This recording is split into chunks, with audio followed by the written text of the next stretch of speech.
अस्सलाम वालेकुम, good afternoon. आप सुन रहे हैं program day light delight और मैं आपके साथ आपकी प्रेजेंट रुमाविश खान।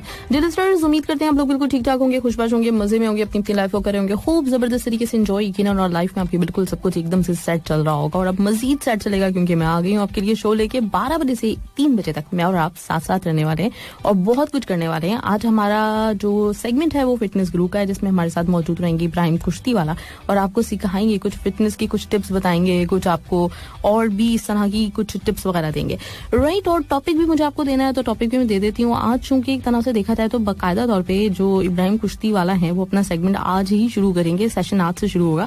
तो मैंने सोचा कुछ कुश्ती की और लड़ाई झगड़े की जो बातें हो रही होती है, लड़ाई झगड़ा तो नहीं बोलना चाहिए, इसे सेल्फ डिफेंस कहना चाहिए। तो कभी ना कभी हमारी लाइफ में कोई ऐसा मौका आता है जहाँ पे हमारा किसी के साथ ना फड्डा हो जाता है, मतलब ठीक ठाक किस्म का कुछ जरा टेंस सिचुएशन हो जाती है। तो कभी ऐसा हुआ है कि आपने कभी किसी की हाथापाई वाला तक मामला आ गया हो, कभी थप्पड़ उप्पड़ लगा दिया हो, कुछ मतलब चल गया हो ना हाथ पैर। तो अगर इस तरह का कोई सीन आपकी लाइफ में हो चुका है, और मेरा ख्याल है लड़कों की लाइफ में तो होता ही होता है, अब वो मेरे सामने ना सब शरीफ बन के नहीं आ जाएगा कि नहीं नहीं हम तो इस बात को बिल्कुल गुनाह समझते हैं, हमने तो आज तक किसी को मक्खी को भी नहीं मारा, तो ये वाली मुझे नहीं चाहिए बातें। वो पक्की वाली जो मतलब जो दिल से होती है, कभी ना कभी किसी ना किसी से फड्डा होता ही होता है, किसी को थप्पड़ उप्पड़ लगा देता बंदा, धक्का दे देता, एटलीस्ट कुछ तो होता ही है ना। तो वो वाले किससे लेकर आइएगा, आज खुल के बताइएगा कि कभी किसी से फड्डा हुआ, क्या हुआ, उसमें किस तरह के सीन रहे, फिर उसके बाद में उनसे दोस्ती हो गई या नहीं हुई, ठीक है। तो बताइएगा, मैं भी कुछ बताऊंगी, मतलब होता है ना, मैं कह रही हूँ कि हर किसी का होता है, लड़कियां भी लड़ाई झगड़ा कर ही लेती हैं और लड़कों के तो फिर ठीक ठाक किस्म के मतलब होते हैं मुकाबले। तो वो मैं आपसे जानना चाहूंगी और वो बता सकते हैं मुझे कहाँ है। FM कतर का हमारा पेज, उस पे जाइए, मेरी पोस्ट के नीचे कमेंट बॉक्स में हमें ये बताइए कि कभी किसी से हाथापाई हुई कि नहीं हुई। हाँ, मतलब वो वाला नहीं, जबानी कलामी नहीं, मुझे चाहिए फुल टाइप का, मतलब ठीक ठाक किस्म का फड्डा। तो वो मुझे जरूर बताइएगा, मैं आपके मैसेज का इंतजार कर रही हूँ और हम सुनते हैं अपने ट्रैक्स जो कि मैंने आपके लिए लाइन अप किए हैं।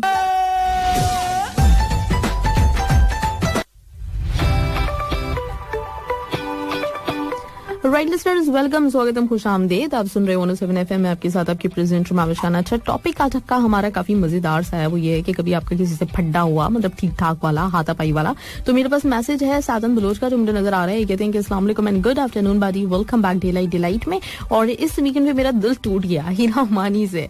हम अपना इतना टाइम निकाल के उनका ड्रामा देखते हैं, वो इतने सालों में सिर्फ 1 घंटा हमें नहीं दे सकी। और अब आते हैं टॉपिक पे, तो मेरी बहुत दफा लड़ाई हुई कुछ अफराद के साथ और हमेशा की तरह मुझे घूसे और लाते पड़ती हैं। अच्छा, आप ही को पड़ती हैं, आपने कभी किसी को नहीं मारा।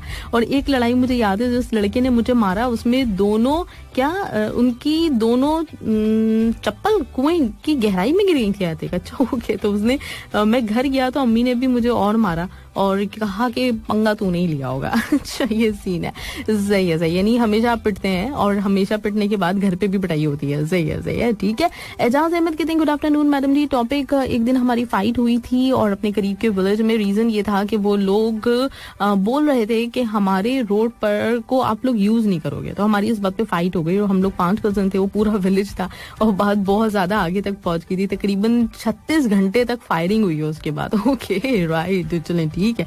मतलब इतना शदीद किस्म वाला फड्डा हो गया था ये तो। सही है, ग्रेट। और अच्छा, सातिन बलोच, बिल्कुल दुख तो मुझे भी बहुत हुआ था इस बात का कि रामानी हमें उतना टाइम नहीं दे सकी, लेकिन मेरा ख्याल है थोड़ी सी कुछ मिसअंडरस्टैंडिंग थी, उनको शायद समझ में नहीं आया कि हमें कितना टाइम चाहिए, तो इस वजह से ये हो गया। लेकिन खैर, उन्होंने वादा किया है कि इंशाल्लाह वो नेक्स्ट टाइम भी जरूर आएंगी और हमें टाइम देंगी और उनसे फिर जो बातें रह गई हैं वो हम जरूर मालूम करेंगे। तो जितने भी लोग जिन्होंने अभी तक मुझे मैसेज नहीं किया, आप लोग भी मुझे मैसेज करके बता सकते हैं कि कभी ऐसा हुआ कि कभी आपने इतना किसी के ऊपर गुस्सा आपको आ गया हो कि कुछ आपने थप्पड़ उप्पड़ चपेड़ उपेड़ मार दी हो उसको, उससे में आगे, तो वो जरूर मुझे शेयर कीजिएगा। मैं भी आपको बताऊंगी, कुछ सोचती हूँ ऐसा कुछ कभी कुछ हुआ है कि नहीं हुआ, तो डेफिनेटली मैं भी आपसे शेयर करूंगी, आप भी मुझे शेयर कीजिए FM 107 कतर के हमारे पेज पे मेरी पोस्ट के नीचे।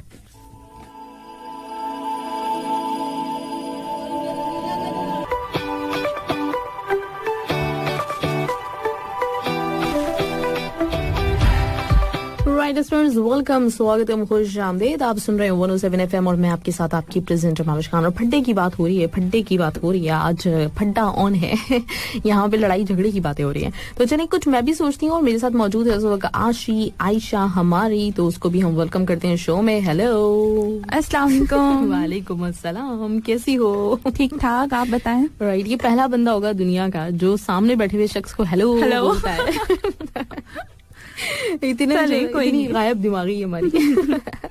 ये साशी, तो क्या हो रहा है? कुछ भी नहीं, अभी काम हो रहा था। और तो अब क्या हो रहा आपने फिर मुझे टॉपिक बताया और फिर मैं उसके बाद यहाँ पे आ गई। है? हाँ, तो फड्डे की बात हो रही है। फड्डा करने आज तो नहीं आई हो मुझसे तुम? ना ना।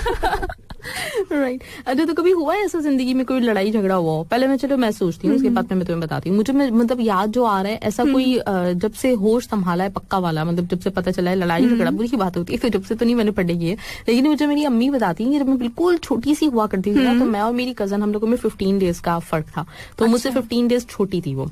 तो मैं और वो मतलब होते थे, तो मैं उसकी ना खूब जम के पिटाइयां लगा रही होती थी। बेचारी रोती रहती थी, मिस्कीन से इधर उधर घूमती रहती थी। मैं उसको खूब मारती थी। काफी अरसे तक ये कहानी चलती रही। फिर एक दिन जो है ना, उससे आया तैश और उसने मेरी लगाई खूब ठीक ठाक किस्म की पिटाई। ऐसी लगाई कि मतलब छोड़ के नहीं दे रही ना, लोग बचाने आ रहे हो, छोड़ के नहीं दे रही। उसके बाद से फिर मैंने उसे कभी नहीं मारा, बस स्वीट बेबी हो गई। तो एक तो मुझे ये याद है, तो हाँ, मैं शायद डर गई मुझसे, लेकिन नहीं, बड़े होने के बाद भी डरी नहीं, डरती वही थी मुझसे। लेकिन ये कि उस वक्त के लिए मैं वो लड़ाई झगड़ा जो था ना, मतलब एक चल रहा था डॉन जो मेरे अंदर का था, तो वो कुछ देर के लिए मर गया। उसने कहा नहीं, ये तो आगे से महंगा पड़ सकता है। तो एक तो मुझे ये याद है जो अम्मी बताती थी, मैं बड़ा एंजॉय करती हूँ उस बात को ना, कि मतलब कितना मजा आता है ना। मतलब देखो, ये इंसान की एक वैसे नेचर होती है, इस बात से अंदाजा लगाना चाहिए। बच्चा भी समझता है इस बात को कि अगर आप कभी भी ऐसा होता है ना, ये उसको बंद कर दो अलार्म मेरा। तो पोल का टाइम हो गया लिसनर्स, आप पोल में हिस्सा ले सकते हैं, जाइए और मुझे बताइए कि इस दफा आपको कौन सा गाना किस नंबर पे सुनना है। राइट। तो ये इंसान की ना नेचर होती है कि जब तक आप दबोगे आपको आगे वाला दबाएगा। हाँ। मतलब मैं अपनी कजन के ऊपर जब तक हावी थी, तो वो मैं उसको मारती रहती थी, बेचारी पिटती रहती थी। जिस दिन उसने अपने होने का एहसास उसको हुआ कि नहीं, मैं भी हूँ, मैं भी कुछ कर सकती हूँ, तो उसने जब आगे से मुझे मारा तो मैं फिर मतलब खामोश।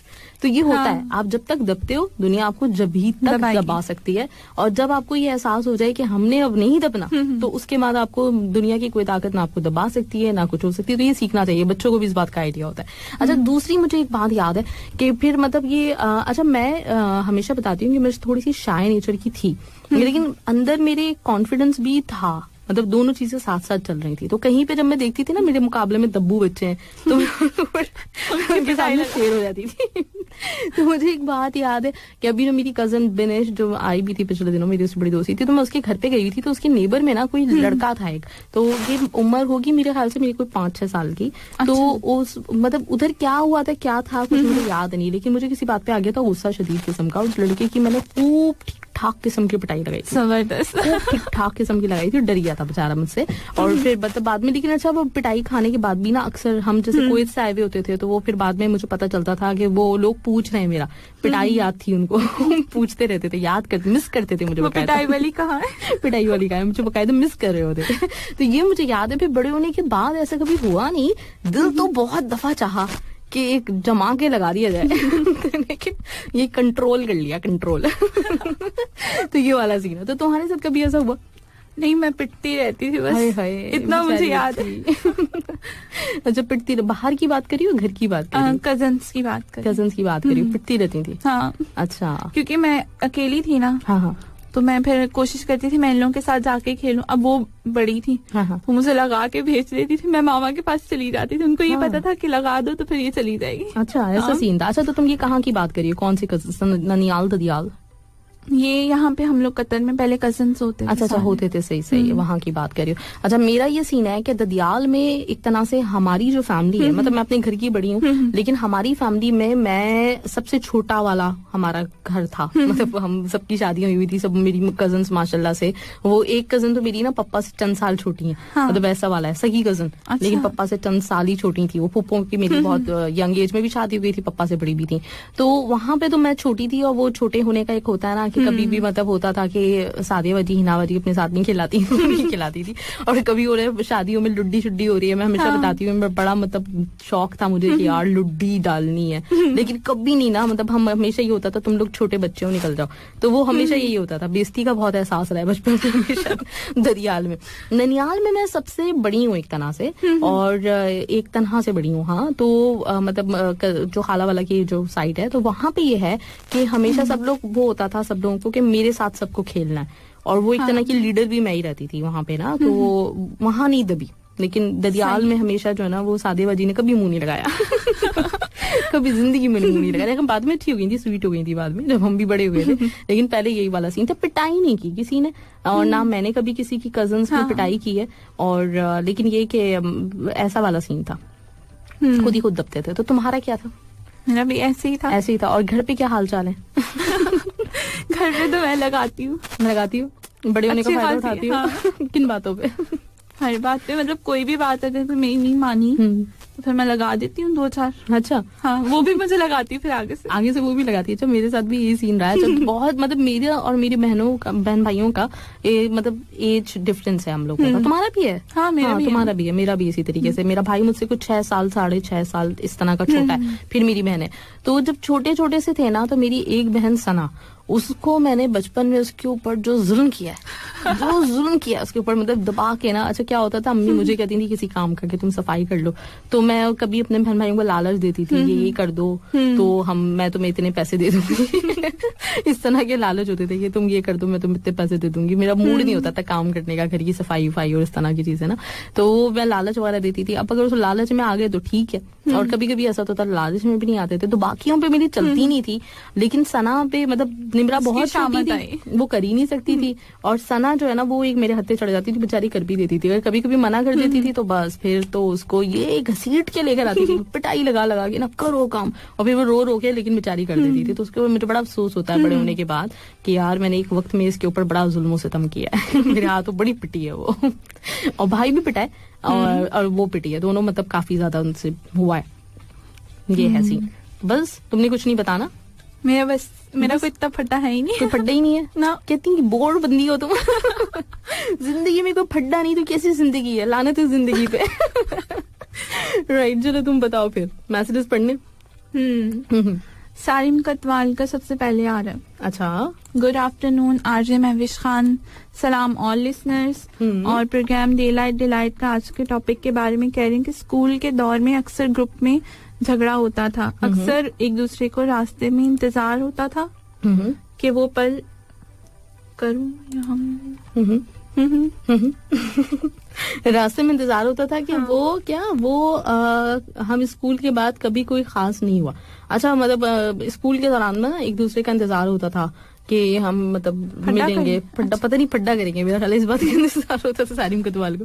लेकिन फिर स्कूल के बाद से अब कभी कोई फड्डा ऐसा खास नहीं हुआ। हैरत की बात है, लड़कों के तो मतलब ठीक ठाक किस्म के फड्डे होते हैं, लड़कों के होते हैं। तो मेरी जैसे दोस्त है नूर, उसके हस्बैंड का जब उसकी शादी हो रही थी, मुझे बता रही थी कि मतलब वो किस तरह का होता है ना कि बंदा किस किस्म का है। तो मुझे बता रही थी कि जो ना नवीद का ना ये है कि इतने उसके चेहरे पे ना महविश वो है, स्कार्स हैं। तो मैं कहती थी कि क्यों भाई? तो नहीं, वो उनके फादर ने कहा हुआ था कि तुमने कभी किसी से पिट के नहीं आना है, कोई एक मारे तुमने 2 लगाने आगे से। तो उनके बड़े फड्डे हुए हैं इस किस्म का, वो फखर था। अक्सर लड़कों का ये फखर होता है बाकायदा। ऐसी गलत बात है, इस तरह से बोलना नहीं चाहिए कि मतलब पिट के नहीं आना, मार के आना और ये करना।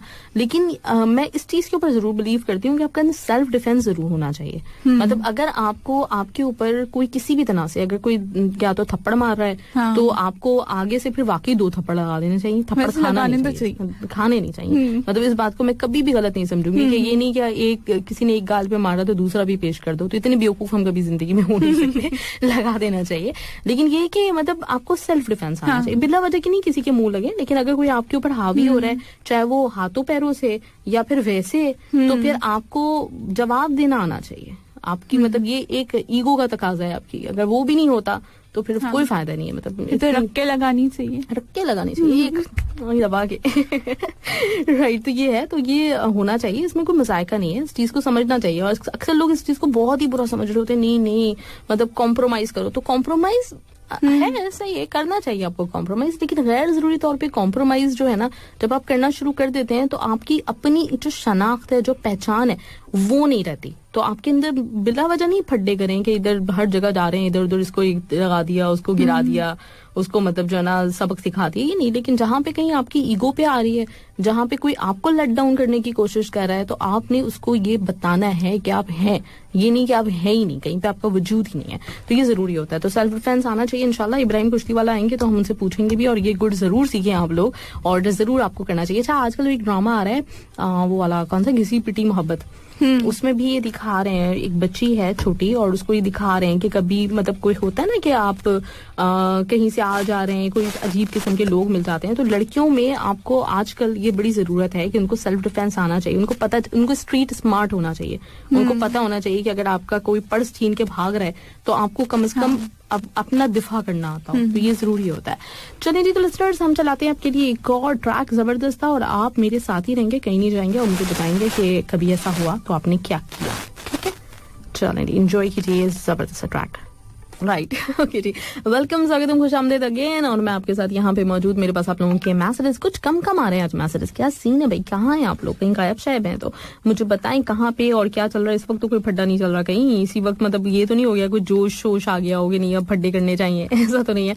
चलिए मैसेजेस की तरफ आते हैं, देखते हैं कि मेरे पास और मजीद किसके मैसेजेस मौजूद हैं। मेरे पास है शाहिद सुल्तान आजमी का, और कहते हैं वेलकम शाहिद सुल्तान आजमी सबसे पहले तो आपको, और कहते हैं आपके सलाम आदाब माविश साहिबा, मुझे बचपन की ट्रेन में एक लड़ाई का वाकया याद है, जब रश के बाइस हमारे और दूसरे ग्रुप के दरमियान लड़ाई हो गई थी और मुक्के, घूंसे, लातों का आजादाना इस्तेमाल भी हुआ था। ये वाकया मुझे याद है और अब शर्म महसूस होती है। हम ऐसे सीरियसली मतलब कभी इस तरह की जो चीजें हो जाती है ना लाइफ में हमसे, तो वो हमें बड़ी मतलब बाद में शर्मिंदगी हो रही थी। जैसे भी मैं बता रही थी कि मैंने अपनी जो बहन सना की पिटाइयां लगाई हैं बचपन में, तो मुझे बड़ी मतलब जैसे मैं थोड़ी सी मतलब स्पेशली जब शादी हुई थी ना, उसके बाद मुझे बड़ा गिल्टी फील होता था कि हाय मैंने कितना मारा है बेचारी को, और आज तक मुझे अफसोस हो रहा होता है इस बात पे कि क्यों इतना मारा।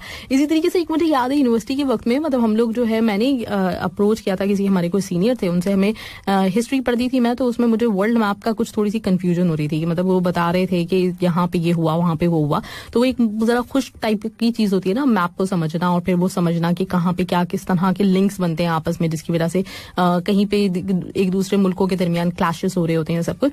तो उसमें मैंने किसी सीनियर को अप्रोच किया था अपने कि उनसे मैं सीखूंगी बैठकर और हमारा ग्रुप सीखेगा, तो उसमें एक दूसरा ग्रुप जो है बिला वजह के इन्वॉल्व हो गया। तो मुझे याद है ठीक खासी रूड हो गई थी, मतलब मारा वारा तो नहीं था, लेकिन मैंने काफी गुस्से से, उस लड़की का नाम एनी था, और मैंने काफी गुस्से से उसको जो है ना ठीक ठाक किस्म की सुना दी थी कि टाइम हमने लिया था तो तुम यहाँ पे क्यों आई हो, चली जाओ यहाँ से, इस तरह से कुछ किया था। तो वो खैर कहने के फौरन बाद ही मुझे अंदाजा हो गया था कि यार मैं बहुत रूड हो गई हूँ, और मुझे आज तक इस बात के ऊपर बड़ा गिल्टी फील हो रहा होता है कि इतना रूड में क्यों हुई थी। मतलब बड़े कम जिंदगी में आपके ऐसे मौके आते हैं जब आप पता नहीं कुछ अंदर से चिड़े हुए होते हैं, या तो ये भी होता है कि कुछ एक दो चीजें आपके साथ अगर गलत हो चुकी हो ना, मतलब अगर सुबह की शुरुआत अच्छी ना हुई हो, तो फिर आपका मूड होता ही है कुछ खराब, और उसके बाद फिर जो बेचारा सामने आता है उसकी दरगत बन जाती है। तो कभी कभी इस तरह के वाकयात हो जाते हैं, शायद इस वजह से होते हैं कि आपका कहीं का गुस्सा कहीं निकल जाता है, तो ये वाला सीन भी होता है। तो उसमें मुझे याद है कि मैंने बाद में बड़ा गिल्टी फील किया था, और जैसे मैं बता रही हूँ मैं आज तक उस चीज के ऊपर गिल्टी फील करती हूँ कि आपको नहीं गैर जरूरी तौर पे कभी भी किसी के साथ रूट नहीं होना चाहिए। जितना कोशिश कर सकते हैं उतना तो अपने ऊपर कंट्रोल करें, और वो बाकी अगर कोई बहुत ही हद से बढ़ जाए तो एक अलग बात है। खैर चले, क्या हुआ फिर उसके बाद हुआ ये कि शेख नूर का मेरे पास मैसेज आया, और शेख नूर ने मुझे कहा कि अस्सलाम वालेकुम एंड गुड आफ्टरनून, हैप्पी नूर वाली afternoon, happy RJ Mavish Khan की अपनी और अपने पिटाई करने की टिप ओके और दूसरों की पिटाई लगाने की टिप्स। अपनी क्यों करवाऊंगी मैं पिटाई, मतलब कोई पागल है कि अपनी पिटाई करवाएगा। वैसे मुझसे पूछेंगे कि पिटाई करने का, तो हम लोग तो खानदान की पिटाई करने वाले हैं। ओए होए, हमारे मोहल्ले में एक हमारा जो है ना नाम सुनकर लोग सरपट दौड़ना शुरू कर देते थे ओके, इतना डरते थे हम लोग से। और एक काम करो, ये सब कुछ उल्टा कर लो, मतलब ओके। अब मैं समझ गई शेख नूर, मुझे वैसे आपकी हालत देख के मुझे अंदाजा यही था, मुझे हैरत हो रही थी कि आपसे इतना ज्यादा लोग कैसे डर सकते हैं। अगर देखा ना होता तो एक अलग बात थी। तो ये उल्टा कर लो, मतलब लोगों के नाम सुन के शेख नूर भाग जाया करते हैं दुम दबा के, राइट। तो एक दिन अपने भाई की दुकान में बैठा हुआ था, रोड पे एक मियाँ बीवी झगड़ा कर रहे थे, सारे लोग देख रहे थे। उसके बाद मेरे भाई ने बताया कि जाओ तुम आकर उनके सामने खड़े हो जाओ ताकि वो देखकर चले जाए। तो इसी बात को लेकर आगे चला गया। जैसे ही वहां पर गया तो मुझे इतना जोश आ गया कि मैंने उस आदमी को पकड़ के थप्पड़ मार दिया ओके। और जैसे ही मैंने उसको एक मारा, उसके बाद दूसरे जो लोग वहां खड़े हुए थे सारे के सारे साथ में पकड़ के उनको खूब पीट डाले। ओ गॉड, मेरी जिंदगी में पहली बार किसी को थप्पड़ मारा था। और उसके बाद मैंने जब झगड़ा खत्म हो गया, सब चले गए, तो मैं कहीं गया था, तो मगर मैं जिसको थप्पड़ मारा था ना, वो एक बहुत बड़ा डॉन था एरिया का ओके। दूसरे दिन बाद में आकर मुझे ढूंढ रहा था, जिसने पहला थप्पड़ मारा वो मुझे चाहिए बोल के। तो मुझे कितने दिन तक अंडरग्राउंड होना पड़ा उसके बाद। ऐसा मेरे ही साथ क्यों होता है? शेख नूर क्या बात है भाई, मतलब इस तरह की फिल्मी स्टोरीज आपके साथ कैसे हो जाती हैं? नूर का ये किस्सा, और इस पता नहीं जब शुरू की मैं लाइंस पढ़ी थी ना, तो अभी मैं बैकग्राउंड लगा के यही सोच रही थी कि शुरू की लाइंस पे मेरे एकदम दिमाग कहीं गया था, मुझे कोई बात याद आई थी लेकिन मैं भूल गई, आखिर तक आते आते कहीं दूसरी तरफ दिमाग चला गया मेरा। चले होता है। अच्छा हाँ, वो मैं सोच रही थी, खानदानी से ही मुझे याद आया कि वो अक्सर लोग कहते हैं ना, मतलब जो इलाकों के रहने वाले होते हैं मुख्तलिफ जगहों के, तो मुझे एक जगह याद है, इंडिया में एक जगह है रामपुर, आई थिंक रामपुर, हाँ रामपुर जो जगह है, वहां के लोगों के बारे में मैंने सुना है कि बहुत ही फड्डेबाज टाइप के लोग होते हैं। मतलब हमारे यहाँ जो माइग्रेट करके लोग आए हुए अक्सर होता है ना, रामपुरी हैं, तो वो उसमें एक बात मशहूर है कि बहुत फड्डे, मतलब छोटी छोटी सी बातों पर चाकू छुरियां निकल जाते हैं, इस तरह का माहौल होता है। तो कोई है यहाँ पे रामपुर का, मुझे वो बताए अगर कोई है तो, क्योंकि हमारे पाकिस्तान में बहुत सारे लोग ऐसे हैं जो कि रामपुर से आए माइग्रेट करके, और फिर उसके बाद उनको मतलब कहा भी रामपुर ही जाता है। इस तरह की कुछ और भी मतलब जगहों के लोग मशहूर होते हैं ना, जैसे बिहारियों के बारे में एक बड़ी कहावत मशहूर है, जो ना कटे आरी से वो कटे बिहारी से। तो पता नहीं बेचारे कोई अच्छे भी होते होंगे, तो अच्छे होते ही होंगे डेफिनेटली, लेकिन ये बड़ी मतलब चीजें लोगों के साथ हो जाती हैं कुछ मुंसलिक, जिसकी वजह से वो बदनाम ही रहते हैं, चाहे कितने ही अच्छे हो बेचारे, नेक हो, लेकिन उनके साथ ये बदनामी का ठप्पा लगा हुआ ही होता है उनके साथ। आरिफ अब्दुल्ला कहते हैं कि दोहा के अच्छे लोगों, आप सभी को मेरा प्यार भरा सलाम व आदाब। वालेकुम सलाम व आदाब आरिफ अब्दुल्ला। और एक सुपरस्टार आरजे माविश खान के नए गिरते संभलते आरजे की तरफ से बहुत बहुत सलाम इंशाल्लाह। और वैसे मैम एक बात सच है कि जिसका काम उसी को साज है, ऐसे ही कुछ कहते हैं ना। खैर जो भी कहते हैं, मैं कहना चाहूंगा कि वो आप समझ गई होंगी। और आज के मेहमान इब्राहिम सर को बहुत खुश आमदेद कहते हैं, और इनकी आमद से यकीनन हमें कुश्ती के कुछ दाव पेच सीखने को मिलेंगे इंशाल्लाह। लेकिन आरिफ अब्दुल्ला, मैं कहना चाहूंगी कि आपकी परफॉर्मेंस बहुत अच्छी थी। पहली दफा के हिसाब से देखा जाए तो आपने हमें गाने भी गा के सुनाए और भी कुछ जबरदस्त किस्म करा। बाकी मैंने सुने नहीं, बाकी जितने भी लोग आए वो डेफिनेटली इन लोगों ने भी अच्छा परफॉर्म किया होगा, लेकिन ये कि आरिफ अब्दुल्ला भी बहुत कमाल के रहे। अच्छा, मेरे पास कुछ मैसेजेस इस तरह के आए भी, ये आपने मतलब इंतखाब करते हुए हमारे बारे में क्यों नहीं सोचा। बेसिकली मुझे एकदम से ये पता चला था कि इस तरह का कुछ सिलसिला हो रहा है, ये मेरा प्लान नहीं था, मेरा आइडिया नहीं था। तो उस पर जो नाम मेरे जहन में सबसे पहले आया था, मतलब जो मैं बिल्कुल सिंसियर होकर बताना चाहूंगी, वो मेरे जहन में सबसे पहला नाम आया था यूडी राठौर योयो। क्योंकि हमारे जितने भी सेगमेंट्स हुए, एक दफा मुझे याद है कि हमने प्रोमो टास्क दिया था, और उसके बाद फिर मैंने कहा था कि जो जबरदस्त प्रोमो सबसे ज्यादा बनाएगा तो उसको मैं बुलाऊंगी और स्टूडियो में रिकॉर्ड करवाऊंगी। और यूडी के हमारे पास मुख्तलिफ प्रोमोज मौजूद भी हैं जो कि चलते रहते हैं, अभी भी बहुत क्लास के प्रोमोज हैं। तो मेरे जहन में जो दो नाम आए थे उसमें से एक नाम था आरिफ अब्दुल्ला और दूसरा नाम था योयो, क्योंकि ये दोनों वो लोग हैं जो मेरे प्रोग्राम में मुझे पता है कि बेस्ट बोलने वाले। दोनों ही हमेशा फन टाइम होता था जब स्पेशली, और जब इन कॉल्स वगैरह पे आते थे तो ये लगातार बोल सकते हैं। तो मेरे जहन में ये था कि अगर आरजे बनाना है तो कोई ऐसा बंदा होना चाहिए जो मतलब बोल सकता हो बहुत देर तक किसी भी चीज को लेकर। तो मेरे जहन में इसलिए ये था, तो इसलिए सिर्फ और सिर्फ ये रीजन था। और मेरिट मेरा ख्याल है कि चीजों को अगर हम प्रायोरिटी दें तो वो ज्यादा बेहतर होती है। जबकि आरिफ अब्दुल्ला का बड़ा कम मेरे प्रोग्राम में आना होता है, लेकिन इसके बावजूद मुझे लगा कि जिसमें टैलेंट है उसको आपको मौका दें तो मजा आता है किसी भी चीज में ना। तो सिर्फ इस वजह से, वरना दिल छोटा ना करें। इंशाल्लाह नेक्स्ट टाइम कभी कुछ ऐसा होगा तो आप लोगों की भी जरूर बारी आएगी। मतलब हर बंदे को चांस मिलेगा, लेकिन हर दफा जाहिर सी पता एक का होता है। अच्छा, दूसरी चीज मुझे ये पता चली कि बाकी लोगों ने 2-2, 3-3 लोगों को बुलाया था, तो मुझे इस बात का बिल्कुल भी सीरियसली आइडिया नहीं था। मुझे बिल्कुल भी नहीं पता था कि 2-3 लोगों को बुला सकते हैं। अगर मुझे पता होता तो मैं भी बुला लेती, मतलब मुझे क्या मसला था, मैं भी 4-5 लोगों को बुला लेती, लेकिन मुझे नहीं अंदाजा था इस बात का, तो इसलिए मैंने एक को बुलाया। अदरवाइज अगर पता होता जैसे मैं कह रही हूँ तो डेफिनेटली मैं भी बुलाती और ज्यादा लोगों को चांस मिलता। फिर मैं सोचती और भी बैठ के, तो मेरे जहन में आरजे रिशान आते, आरजे रिशान भी हैं हमारे, और उसके अलावा और भी बहुत सारे नाम हो सकते थे जो जहन में थे मेरे, लेकिन ये कि एक की बात थी तो एक ही को बुला सकते थे, तो ये वाला रीजन था। तो दिल छोटा ना करें इस पर, सिर्फ ये कहना है। ठीक है जी, तो कहते हैं कि कुश्ती वाले सर आएंगे, कुश्ती की बातें होंगी। वैसे हमारे स्कूल की रियल वाली कुश्तियां भी बड़ी खूब थी। लड़ाइयां हमारे स्कूल में होती थी, अक्सर चलती रहती थी। तो कभी हम खाकर आते थे तो कभी सामने वाले को देखकर आते थे मौका।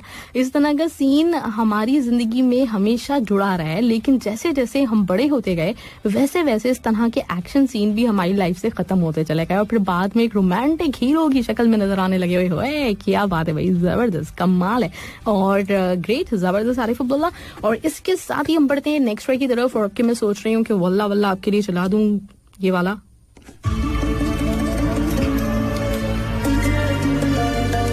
सॉन्ग। साथ रहिए हमारे। राइट, वेलकम बैक लिसनर्स, और आप सुन रहे हैं 107 FM और मैं आपके साथ यहाँ पे मौजूद हूँ। अच्छा, जो एक गुड न्यूज मुझे आपसे शेयर करनी है, और डेफिनेटली बहुत सारे लोगों को पता होगी जो कि अवार्ड्स वगैरह को फॉलो कर रहे होते हैं, तो लक्स स्टाइल अवार्ड अभी रिसेंटली, उसमें सबसे बड़ी जो खुशी की बात मेरे लिए है और वो ये कि हादिया हाशमी माशाल्लाह से, जो मतलब हम एक्सपेक्ट कर रहे थे कि हादिया ने इस दफा विनर होना है, तो हादिया हाशमी ने माशाल्लाह से लक्स स्टाइल अवार्ड हासिल किया। कौन सी कैटेगरी में किया, मैं चूंकि इतनी डिलीवरी भूल जाती हूँ तो मुझे याद नहीं है, लेकिन ये कि हादिया ने अवार्ड उनको मिला है न्यू इमर्जिंग सिंगर के तौर पे आई थिंक, और कुछ इस तरह का है। तो बहुत जबरदस्त खुशी की बात है हमारे लिए कि हादिया ने ये अचीवमेंट उसकी रही, और इतनी कम उम्र में इतनी छोटी सी बच्ची है और उस पे मतलब जो ना इतनी जबरदस्त तरीके से उसको अप्रिशिएट भी किया गया। पहला ही सॉन्ग आया और उसने आग लगा दी बकायदा, और वही हुआ जो कि संभव में एक्सपेक्ट कर रहे थे कि हाँ भाई उसको मिलेगा, अवार्ड मिलना है और मिलेगा, और अल्हम्दुलिल्लाह मिल गया। तो इंशाल्लाह ताला खैर हादिया को हम लेंगे भी किसी दिन लाइन पे और बात करेंगे, मेरी उनसे बात हो गई। मोस्ट प्रोबेबली हम कल हादिया को लाइन पे लें, तो आप सब लोग जो भी हादिया के फैन है जरूर सुनते रहिएगा। कल अगर मिलता है मौका, मुझे उन्होंने कहा है कि इंशाल्लाह ताला, क्योंकि इस वक्त तैयारियां चल रही हैं कॉस्ट्यूम की, सब चीजों की, आज रिसीव करने जाना है अवार्ड, उसके बाद फिर हर जगह उसके थोड़े से कुछ शूट्स वगैरह भी होंगे, सब कुछ होगा।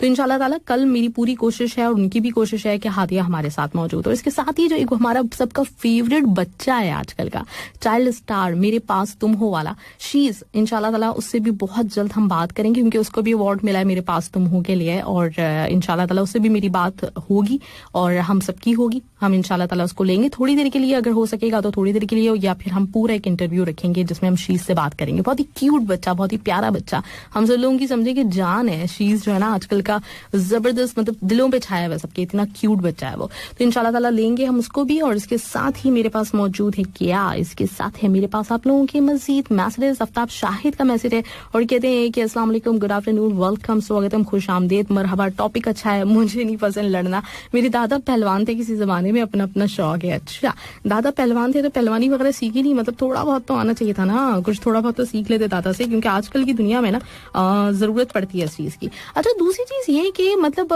ये एक वक्त में ना ये वाला एक इम्प्रेशन बना भी दिया गया था कि नहीं, लड़ना झगड़ना नहीं चाहिए और ये वो, जबकि ये आपकी बुनियादी तरबियत होती है। मतलब आप देखें जो ये रॉयल फैमिलीज होती हैं, वो अपने बच्चों को, जितने भी उनमें लोग होते हैं, उनको जो बुनियादी जो चीजें हैं, स्विमिंग और तीरंदाजी और घुड़सवारी, इस तरह की जो चीजें हैं वो सिखाई जाती हैं। वो इसी वजह से होता है क्योंकि सेल्फ डिफेंस आना चाहिए।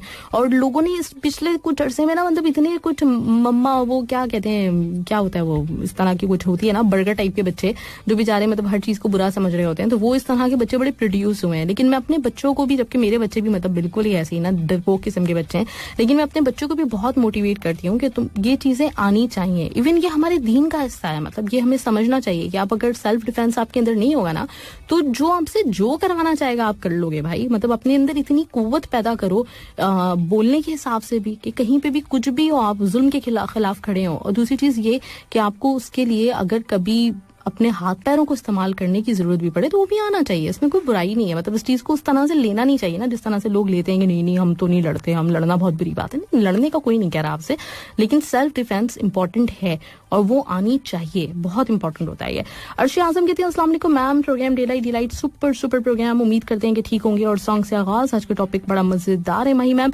मेरी लाइफ में तो बहुत दफा लड़ाई हुई है और एक दफा बड़ी जबरदस्त हुई थी, लड़ाई लड़की की वजह से, और हम और आबिद नाम का लड़का था, लड़ाई में हम दोनों का सर फुट गया था और उसके बाद हम दोनों के घर वाले ने आपस में जो ना वो सुलह सफाई वगैरह करवाई थी, तो वो सर फुट गए थे। ओके राइट, इस तरह का सीन, मतलब इस किस्म की लड़ाई झगड़े, राइट। अरे सर फुटने से मुझे याद है, हमारे कराची यूनिवर्सिटी में इस तरह के सीन्स होते हैं ना, वो पॉलिटिकल पार्टीज होती हैं, तो उसमें मुझे अक्सर याद है कि इस तरह के सीन होते थे ना कि हमने उसका सर फोड़ दिया, कुर्सी उठाई और ठक करके मार दी। तो ये वाली चीजें, ये जो पॉलिटिकल पार्टीज की होती है ना, इसको मैं बहुत कंडेम करती हूँ, ये नहीं होना चाहिए, मतलब ये चीज ठीक नहीं है। लेकिन वैसे आना चाहिए भाई, मैं तो मतलब एग्री करती हूँ इस बात पे, कोई गलत समझे या जो भी है, लेकिन मैं यही समझती हूँ कि आना चाहिए आपको। चलिए हम बढ़ते हैं नेक्स्ट ट्रैक की तरफ। और अभी जब हादिया की बात कर रहे हैं और हादिया विनर भी माशाल्लाह से रही है, तो हम इस वक्त प्ले करने जा रहे हैं जो ट्रैक, वो है हादिया की आवाज में, सूरज दबान की आवाज में, बोल हूँ। स्वागत है, खुश आमदेद। क्या बात है, जबरदस्त बोल हूँ आपने सुना। और आपके मैसेजेस मेरे पास, तो आ जाते हैं आपके मैसेजेस की तरफ, देखते हैं कि किसका मेरे पास मैसेज है नया वाला। और ये है इमरान ईसा खानी आई थिंक, और ये कहते हैं कि अस्सलाम वालेकुम, गुड आफ्टरनून। वालेकुम सलाम, गुड आफ्टरनून मैम। मेरा झगड़ा मेरे दोस्तों के साथ हुआ था स्कूल लाइफ में, बस की सीट पे बैठने के लिए। फिर हमें एक होने में 6 साल लग गए थे, और कुछ दोस्तों ने हमारा भी बहुत गलत फहमी हमारे बीच में डाल दी थी, तो उसकी वजह से हम एक दूसरे से बात नहीं करते थे। राइट, मतलब ये झगड़ा वगड़ा हो गया था। सही है, इस तरह के सीन चलते हैं। लेकिन वही है, मतलब आप कभी भी ना दूसरों की बातों में ना आए, हमेशा अपने दिल की सुने तो आपको समझ में आ जाता है। अगर कुछ सही है तो ठीक है, दोबारा से पैचअप हो जाना चाहिए, और अगर नहीं है, अगर आपको लगता है कि मतलब जो झगड़ा हुआ था वो बिल्कुल सही हुआ था, तो फिर नहीं होना चाहिए। अच्छा, मुझे इस पे याद है स्कूल की सीट पे कि एक दफा मेरे छोटे वाले बेटे ने बस में वापस आ रहा था, अपनी जो वैन होती है, तो उसमें उसने उसको बच्चा को इरिटेट करा था मुसलसल, और उसने उठा के वो जो सीट बेल्ट होती है ना, तो वो सर पे मार दी थी उसका सर फट गया था। तो ये वाला सीन हुआ है। लेकिन फिर उसके बाद हमने उसको समझाया कि नहीं, अच्छे बच्चे जो है वो लड़ाई झगड़ा नहीं करते। उसके बाद से वो इंसान बन गया। लेकिन ये कि वो मतलब उसके अंदर फिर भी ये है कि ईगो है ना, कि नहीं, अगर कोई मुझे कुछ कह रहा है तो मैं आगे से रिएक्ट जरूर करूंगा, और ये अच्छी बात है। लेकिन ये कि मारना वारना नहीं चाहिए, वो समझा दिया था उसे। लेकिन फिर भी अपने होने का एहसास होना चाहिए, ये मैं हमेशा से समझती हूँ इस बात को, क्योंकि इंपॉर्टेंट है। मोहम्मद फारूक कहते हैं अस्सलाम वालेकुम माई मैम, वेलकम डिलाइट शो में, और टॉपिक है लड़ाई के बारे में। तो मैम की लड़ाई वगैरह बचपन में बहुत होती थी, बस कोई जालिम बन के जाएगा और कोई मजलूम बनकर। खैर वक्त तो इंसान को वही ज्यादा याद आ जाता है, तो बचपन में लड़ाई वगैरह पे गुजारा हुआ है। सही है, ठीक है। और रुस्तम खान कहते हैं अस्सलाम वालेकुम, गुड आफ्टरनून कतर। इब्राहिम साहब को वेलकम, थोड़ी देर में इंशाल्लाह हम उनको वेलकम कहते हैं। साहिल शेख का मैसेज काफी दिनों के बाद, ओके। और साहिल शेख कहते हैं हाय अस्सलाम वालेकुम, गुड आफ्टरनून। वालेकुम सलाम and good afternoon, good morning आपने वैसे कहा हुआ है, लेकिन वही होए मेरी स्पीड मतलब बन गई है गुड आफ्टरनून की। Great to all listeners and welcome, स्वागतम, खुश आमदेद, मरहबा in daylight both of you okay Ashi, okay right. और मैम आज का टॉपिक काफी जबरदस्त है, क्या बताएं, बचपन से ही मेरा एक सिंपल सा फंडा रहा है, अगर कोई आपको एक थप्पड़ मारो तो आप वापस उसको 2 थप्पड़ लगा दो, ताकि सामने वाला बंदा आगे से आपसे उलझने से पहले ना 10 बार सोचे। और हाँ, फड्डे हमने बहुत किए हैं, बचपन से लेकर तकरीबन 16-17 साल तक। बहुत लंबा किस्सा है बाबा, अगर उन सब लफड़ों के बारे में बात करूँ ना तो मैसेज पढ़कर आपका गला खुश्क हो जाएगा। तो इसलिए एक छोटी सी स्टोरी शेयर कर देता हूँ कि जब मैं अपने घर से बाहर यानी सिटी कि स्कूल न्यू ज्वाइन किया हुआ था मैंने, तो तब मेरी बहुत बड़ा किस्म का फड्डा हो गया था दूसरे पुराने मतलब जो लड़के हैं उनके साथ। मैं नया था उस स्कूल में, तो मैं जब भी जाता था तो फर्स्ट या सेकंड वाली बेंच पर अपना बैग रखता था, और फिर कुछ लड़के आकर उसको पीछे फेंक देते थे। बस इस तरह का सिलसिला चलता रहा कुछ दिनों तक। फिर मैं देखता गया और मैंने जितने न्यू लड़के थे सबको साथ करके फिर जो लड़ाई की है, और उसके बाद जो लफड़ा हुआ है, ओए होए क्या बताएं मैम, कितनी जबरदस्त फाइट हुई थी। तब से लेकर पूरे स्कूल तक हम लोग जो है ना बिल्कुल हीरो की तरह आराम से आते थे, और ऐसा हो गया था समझो कि वो आगे वाली बेंच अपने लिए बुक हो गई थी। ओके, इसलिए मैं हमेशा बोलता हूँ कि कोई अगर आपको एक मारे ना तो आगे से आप उसको 2 लगा दो। Happy Sunday to you and all listeners, be happy, smile more always. It's Sahil Shaikh, great, जबरदस्त। और नहीं मतलब ये हर तरह से तो नहीं, लेकिन एक तरह से बात आपकी साहिल शेख ठीक है कि अगले को ना एहसास जरूर हो जाना चाहिए, मतलब कोई बिल्ला बचा आपके ऊपर हावी होने की कोशिश ना करे, तो इसलिए जवाब बनता है, जवाब देना चाहिए। राइट, इसके साथ साजिद अली फरवा का मैसेज रही, कहते सलाम आदाब, very happy goody and sweetie cutie beauty delighty good afternoon with sweet voice of Ayesha Khan. Okay, आज तो संडे, आज थर्सडे नहीं है। पहली बात ये कि मैम बहुत लेट मैसेज किया क्योंकि रात को मैं ड्यूटी करता हूँ, तो क्योंकि रात को डॉन जागते हैं डॉन नंबर 1। दूसरी बात ये कि मैम 2 दिन में मेरा जॉन सेना की तरह बॉडी बना ली है मैंने, कुश्ती के लिए मैं रेडी हूँ। और टॉपिक है तो मुझे मेरे स्कूल की लड़ाई याद आ गई। मैं मॉनिटर हुआ करता था, तो सबको मार पड़वाता था सर से। फिर एक दिन क्लास वालों ने छुट्टी के टाइम मुझे अकेला देख के मेरी वो पिटाई करने की कोशिश की। 7 आदमी थे, मैं अकेला। उसके बाद जो इलाज मैंने किया ना उसकी सारी जिंदगी वो याद रखेंगे, क्योंकि डॉन से पंगा हुए, कोई लेफ्ट पे भागा, कोई राइट पे भागा, कोई स्ट्रेट भागा। ओए होए क्या बात है, मतलब ये तो फिल्मी सीन हो गया, तुमने देखना चाहिए था। ये बनता था कि हम लोग देखें, अगर कोई वीडियो बनाई होती है आजकल के जमाने में। वैसे मतलब अभी जब 4-5 साल पहले की भी बात करें तो हर किसी के पास हर वक्त मोबाइल नहीं होता था ना, लेकिन ये कि आज के जमाने में तो कोई किस्सा ऐसा है नहीं जो फिल्म बंद होने से रह जाए, फौरन से शुरू हो जाता है। इधर को फड्डा हुआ है, उधर लोगों ने ना अपने कैमरे ऑन कर लिए, फटाफट सब लोगों ने फिल्म बनाई उसकी, और फिर वो वायरल हो गई। तो अगर इस तरह का कुछ सीन हुआ होता साजिद, तो वो वाली लड़ाई जो कोई इधर लेफ्ट पे भागा, कोई राइट पे भागा, कोई स्ट्रेट भागा, वो हमें देखने को मिल जाती और मजा आता, काफी इंजॉय करते। राइट। और इसके साथ ही मेरे पास जाहिर सी बात गाना है, हाँ, तो मैं प्ले करने जा रही हूँ आपके लिए ट्रैक, और वो है ये वाला, मेहदी मालूफ मुझे भागे। कहीं मैं खिड़की तो नहीं टेक 5, ओके, जबरदस्त ट्रैक मेहदी मालूफ की आवाज में। मुझे पता है हो सकता है बहुत सारे लोगों को बिल्कुल मतलब हैरत हो रही है इस बात पे और सोच रहे होंगे कि ये कहीं पागल तो नहीं जो हमें ये वाले गाने सुनवा रही है। लेकिन मुझे मतलब मेरी कुछ म्यूजिक जो चॉइस है ना वो थोड़ी सी है वाकई मतलब कुछ अजीब सी है। ये तो मुझे भी अंदाजा है इस बात का कि मुझे कुछ डिफरेंट सी चीजें पसंद आती हैं। वो मैं चलाती नहीं हूँ यहाँ पे, अगर मैं चलाना शुरू कर दूं ना तो वो जो लोग कहते हैं कि मैम आप बहुत अच्छे गाने चलाती हैं, उनको ये अंदाजा होगा कि नहीं, चॉइस ऐसी वाली नहीं है जो हमें पसंद है, ये दूसरे टाइप की चॉइस है। जब दिन चल रहा हो बिजी और चाहिए थोड़ा ब्रेक। वेलकम बैक, आप सुन रहे हैं 107 FM और हमारे साथ इब्राहिम कुश्ती वाला। और आज भी हम लोग इसी चीज के ऊपर बात भी कर रहे थे कि कितना ज्यादा इंपॉर्टेंट होता है आपके लिए सेल्फ डिफेंस। तो इस वक्त हमारे साथ इब्राहिम मौजूद हैं, उनको वेलकम भी करते हैं और उनसे ये पूछते भी हैं। हेलो जी, अस्सलाम वालेकुम। वालेकुम अस्सलाम, कैसे हैं इब्राहिम आप? अल्लाह का शुक्र है, आप कैसी हैं? खैरियत से? अल्हम्दुलिल्लाह बिल्कुल ठीक ठाक। और सबसे पहले तो आपको बहुत बहुत मुबारक हो जो आपका इवेंट था कल, कैसा रहा उसके बारे में कुछ डिटेल्स भी बताएं हमें। जी हाँ माशाल्लाह बहुत अच्छा रहा। और अल्हम्दुलिल्लाह जो उस्मान था he won the fight as well, वो जीत भी गया इंडोनेशियन ओपोनेंट से। कांग्रेचुलेशंस। तो हमारे पाकिस्तान, माशाल्लाह हमारे पाकिस्तान में ही एशियन टाइटल हमारे पाकिस्तान में अभी भी। और I am really proud to say this. और आई थिंक हम सबको भी इस पे फख्र होना चाहिए कि एक बहुत बड़ा एक टाइटल एक हमारे पाकिस्तान में राइट नाउ है पूरे एशिया का। तो Usman defended his title and अल्लाह का शुक्र फाइट जीता वो और टाइटल है उसी के पास। इस दौरान वहाँ लाहौर में भी और दूसरा इवेंट भी हुआ था जो आमिर खान ने कराया था। उसमें भी टाइटल हमारे पास ही है। जी, 2 इवेंट्स थे कल। अच्छा, कल 2 इवेंट्स वहाँ पे हमारे जो जी तो वहाँ आमिर खान ने कराया था, यहाँ हुसैन शाह प्रमोशंस ने कराया था। तो वो वाला टाइटल भी हमारे पास है। वहाँ पे भी मोहम्मद वसीम है और बहुत like is a very good fighter, he trains in USA. तो वो जीते माशाल्लाह उधर, उन्होंने भी टाइटल अपने पास ही रखा। जबरदस्त, ग्रेट, बड़ी जबरदस्त अचीवमेंट है। हाँ जबरदस्त, बहुत अच्छा। और मैं उसको कर भी रही थी अपने लिस्टर्स पाकिस्तान बॉक्सिंग। हाँ, मैं अपने लिस्टर्स को बता भी रही थी और हम लोग एक्सपेक्ट भी कर रहे थे यही कि बहुत अच्छी सी हमें न्यूज मिलेगी।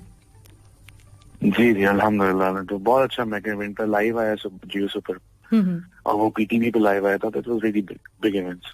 तो fighting sport and boxing is growing in Pakistan अल्हम्दुलिल्लाह। जबरदस्त, ग्रेट, बड़ी अच्छी चीज है। अच्छा, आज मैंने पूरा अपना टॉपिक ही सेल्फ डिफेंस पे रखा हुआ था कि नॉर्मली मतलब हम लोगों की यहाँ कुछ पिछले अगर हम बात करें जब हम छोटे थे उस वक्त से जो हम बात सुनते आ रहे हैं वो यही होती है कि नहीं बेटा लड़ाई झगड़ों में नहीं पड़ना चाहिए, किसी को मारना नहीं चाहिए। तो इस तरह से हुआ ये है कि वो जो सेल्फ डिफेंस और जो चीजें हमारे मतलब एक तरह से मजहब में भी शामिल है कि आपको स्विमिंग बेसिक जो चीजें होती हैं वो आनी चाहिए। लेकिन एक टाइम गुजरा है जिसमें इन चीजों को बुरी तरीके से निग्लेक्ट किया गया है ये साबित करके कि नहीं जो लड़ता है ना वो तो डॉन होता है, वो नेगेटिव होता है। तो हमने इस तरह का इंप्रेशन बना दिया था, है ना। अब लेकिन लोग दोबारा से समझ रहे हैं कि नहीं आपको सेल्फ डिफेंस आना चाहिए। सही। देखिए सेल्फ डिफेंस जो है ना ये एक मेरा आपका हम सबका जो है बुनियादी राइट है, ये बुनियादी बर्थ राइट है। इसके लिए हमें किसी से इजाजत लेने की जरूरत नहीं है, ना हमें इससे किसी यूनियन काउंसिल के ऑफिस से सर्टिफिकेशन की जरूरत है, ना हमें हॉस्पिटल से इसका कोई बर्थ सर्टिफिकेट की तरह से कोई सर्टिफिकेट चाहिए। मैं इस दुनिया में अगर आया हूँ तो मेरा ये बुनियादी हक है to defend myself. Exactly like जिस तरह हम लोग नए फोन्स लेते हैं, नया कपड़े लेते हैं, गाड़ी लेते हैं, कोई घर बनाते हैं, हम उसको लेके कितने पोजेसिव और केयरफुल हो जाते हैं। हम फोन पे प्रोटेक्टर भी चढ़ाते हैं, गाड़ी को रेगुलरली इंटर क्लीनिंग कराते हैं, अपने कपड़ों को अच्छी तरह से ड्राई क्लीन कराते हैं ना कि वो खराब ना हो। ऐसी है। और लेकिन अपने आप को जब मैंने देखा है ग्राउंड पे फील्ड में काम करते हुए नर्से से, मैंने देखा है लोग अपने आप को निग्लेक्ट कर देते हैं। अपने self love is the best love. अगर आप अपने आप से प्यार नहीं कर सकते तो आप किसी से भी नहीं कर सकते। तो अक्सर लोग जो हैरास होते हैं या जो बुली होते हैं, बुलिंग बहुत आम है इस वक्त। बुलिंग के बहुत डिफरेंट फेसेस हैं, डिफरेंट चेहरे हैं। तो बुलिंग जरूरी नहीं है कि, पहले तो ये भी मैं क्लियर कर दूं, अक्सर लोगों को पता भी नहीं होता कि वो बुली हो रहे होते हैं, हरास हो रहे होते हैं, लेकिन उनको लगता है कि मजाक है, ये नॉर्मल उनको लगता है। तो उनको पहले तो ये आइडेंटिफाई करने की जरूरत है कि क्या ये हरासमेंट है क्या या फिर ये ह्यूमर है।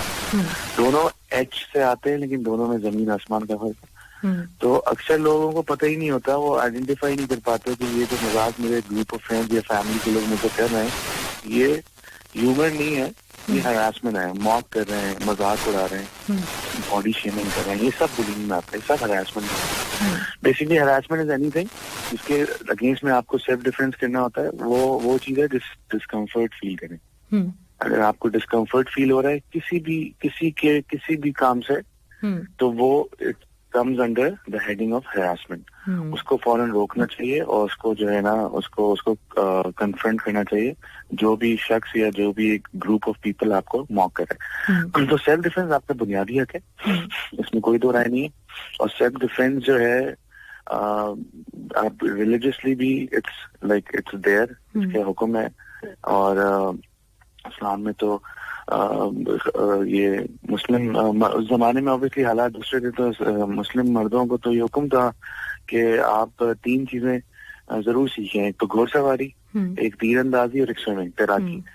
तो ऑब्वियसली चीजें उस वक्त डिफरेंट थी, अब चीजें डिफरेंट हो गई हैं। अब अच्छा उस टाइम पे भी इवन खवातीन की अगर बात करें तो जंगों में खवातीन ने भी पार्टिसिपेट किया है और उन्होंने भी जंगें लड़ी हैं हुजूर के प्रॉफिट मोहम्मद के साथ। सो अगर हम रिलीजियसली बात करें तो वो रिलीजियसली भी जो है ये इट्स प्रूवन।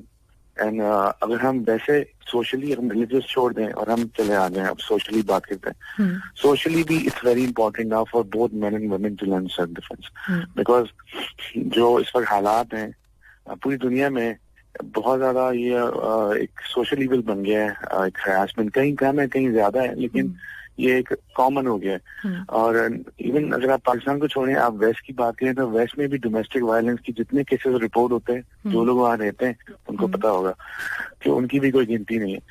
तो वायलेंस, हरासमेंट, बुलिंग ये तो पहले दिन से है जब दुनिया वजूद में आई और ये आखिरी दिन तक रहेगी।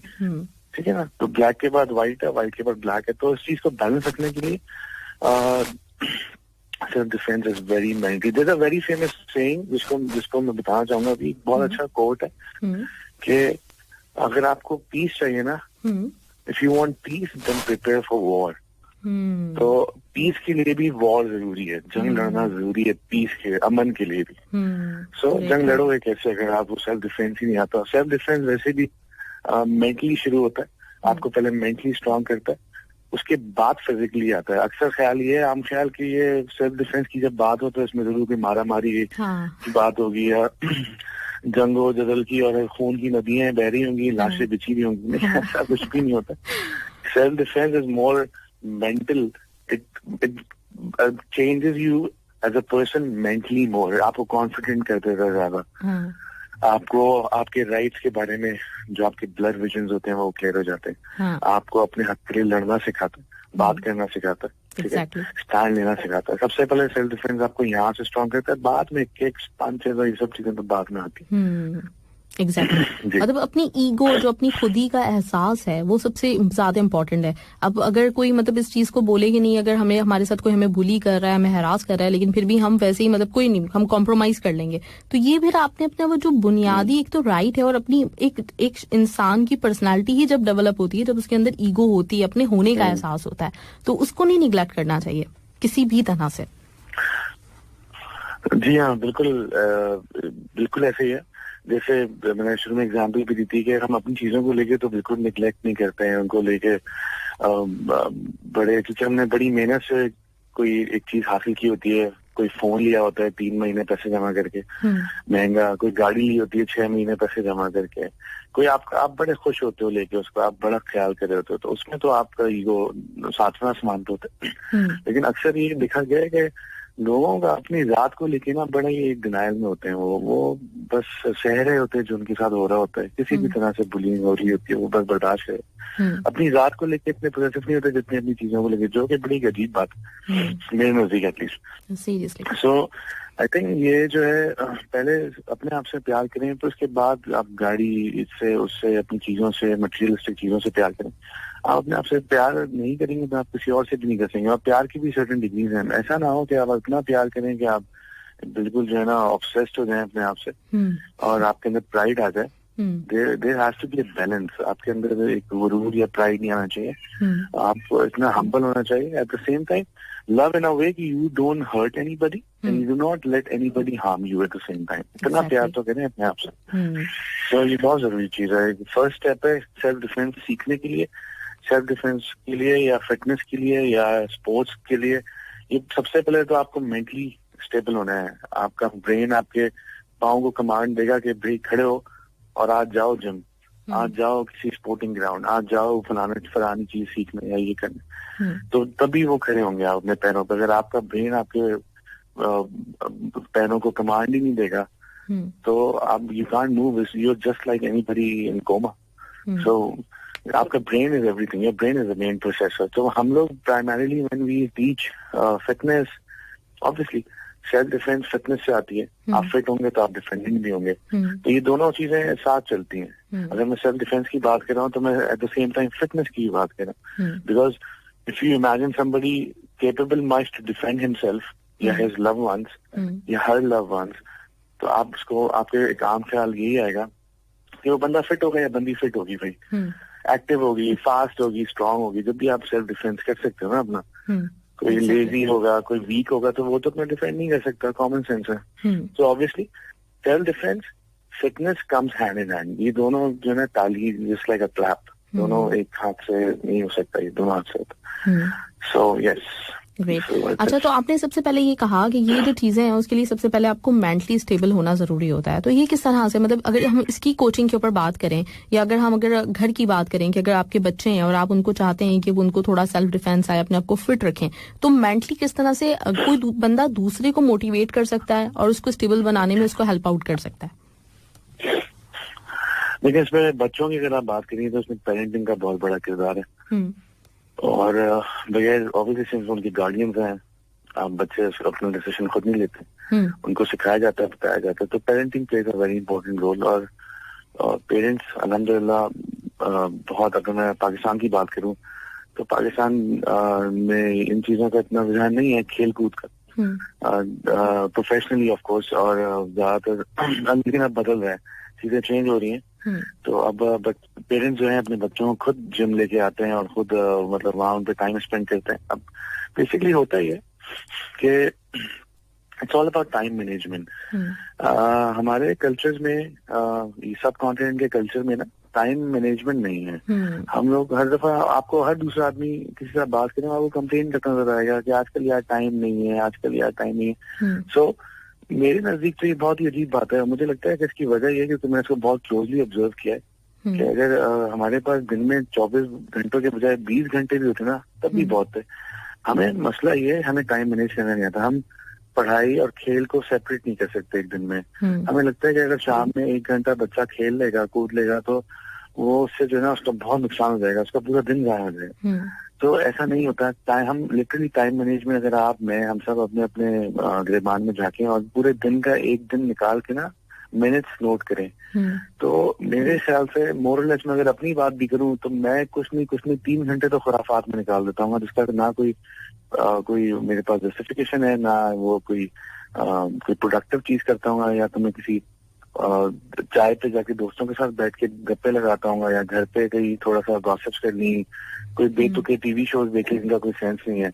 तो मतलब हम लोग लिटरली टाइम बहुत वेस्ट करते हैं, जो उसके बजाय हम अगर सही से मैनेज करके चलें, हमें अपने एक ऑर्गेनाइज तरीके से, जो एक सिस्टम होना चाहिए एक इंसान का, तो हमें हमारे बच्चों के लिए टाइम निकालना आसान हो जाए, उनको लेके जाना किसी स्पोर्ट्स फैसिलिटी पे आसान हो जाए। 1 घंटा वो स्पोर्ट्स खेलेंगे। और स्पोर्ट्स आपको देखें, स्कूल की पढ़ाई बहुत जरूरी है दुनियावी, वो जो है वो आपका लेकिन कैरेक्टर बिल्ड नहीं करती है।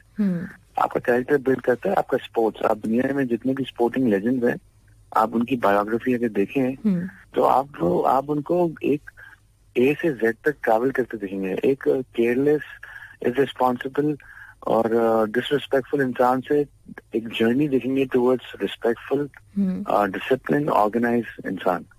और ये आप किसी की बायोग्राफी उठा लें, आप किसी भी स्पोर्ट्स में, आप बॉक्सिंग में मोहम्मद अली की उठा लें, आप जो ब्रूस ली की उठा लें, आप किसी क्रिकेट में उठा लें, इतने बड़े बड़े लेजेंड्स हैं।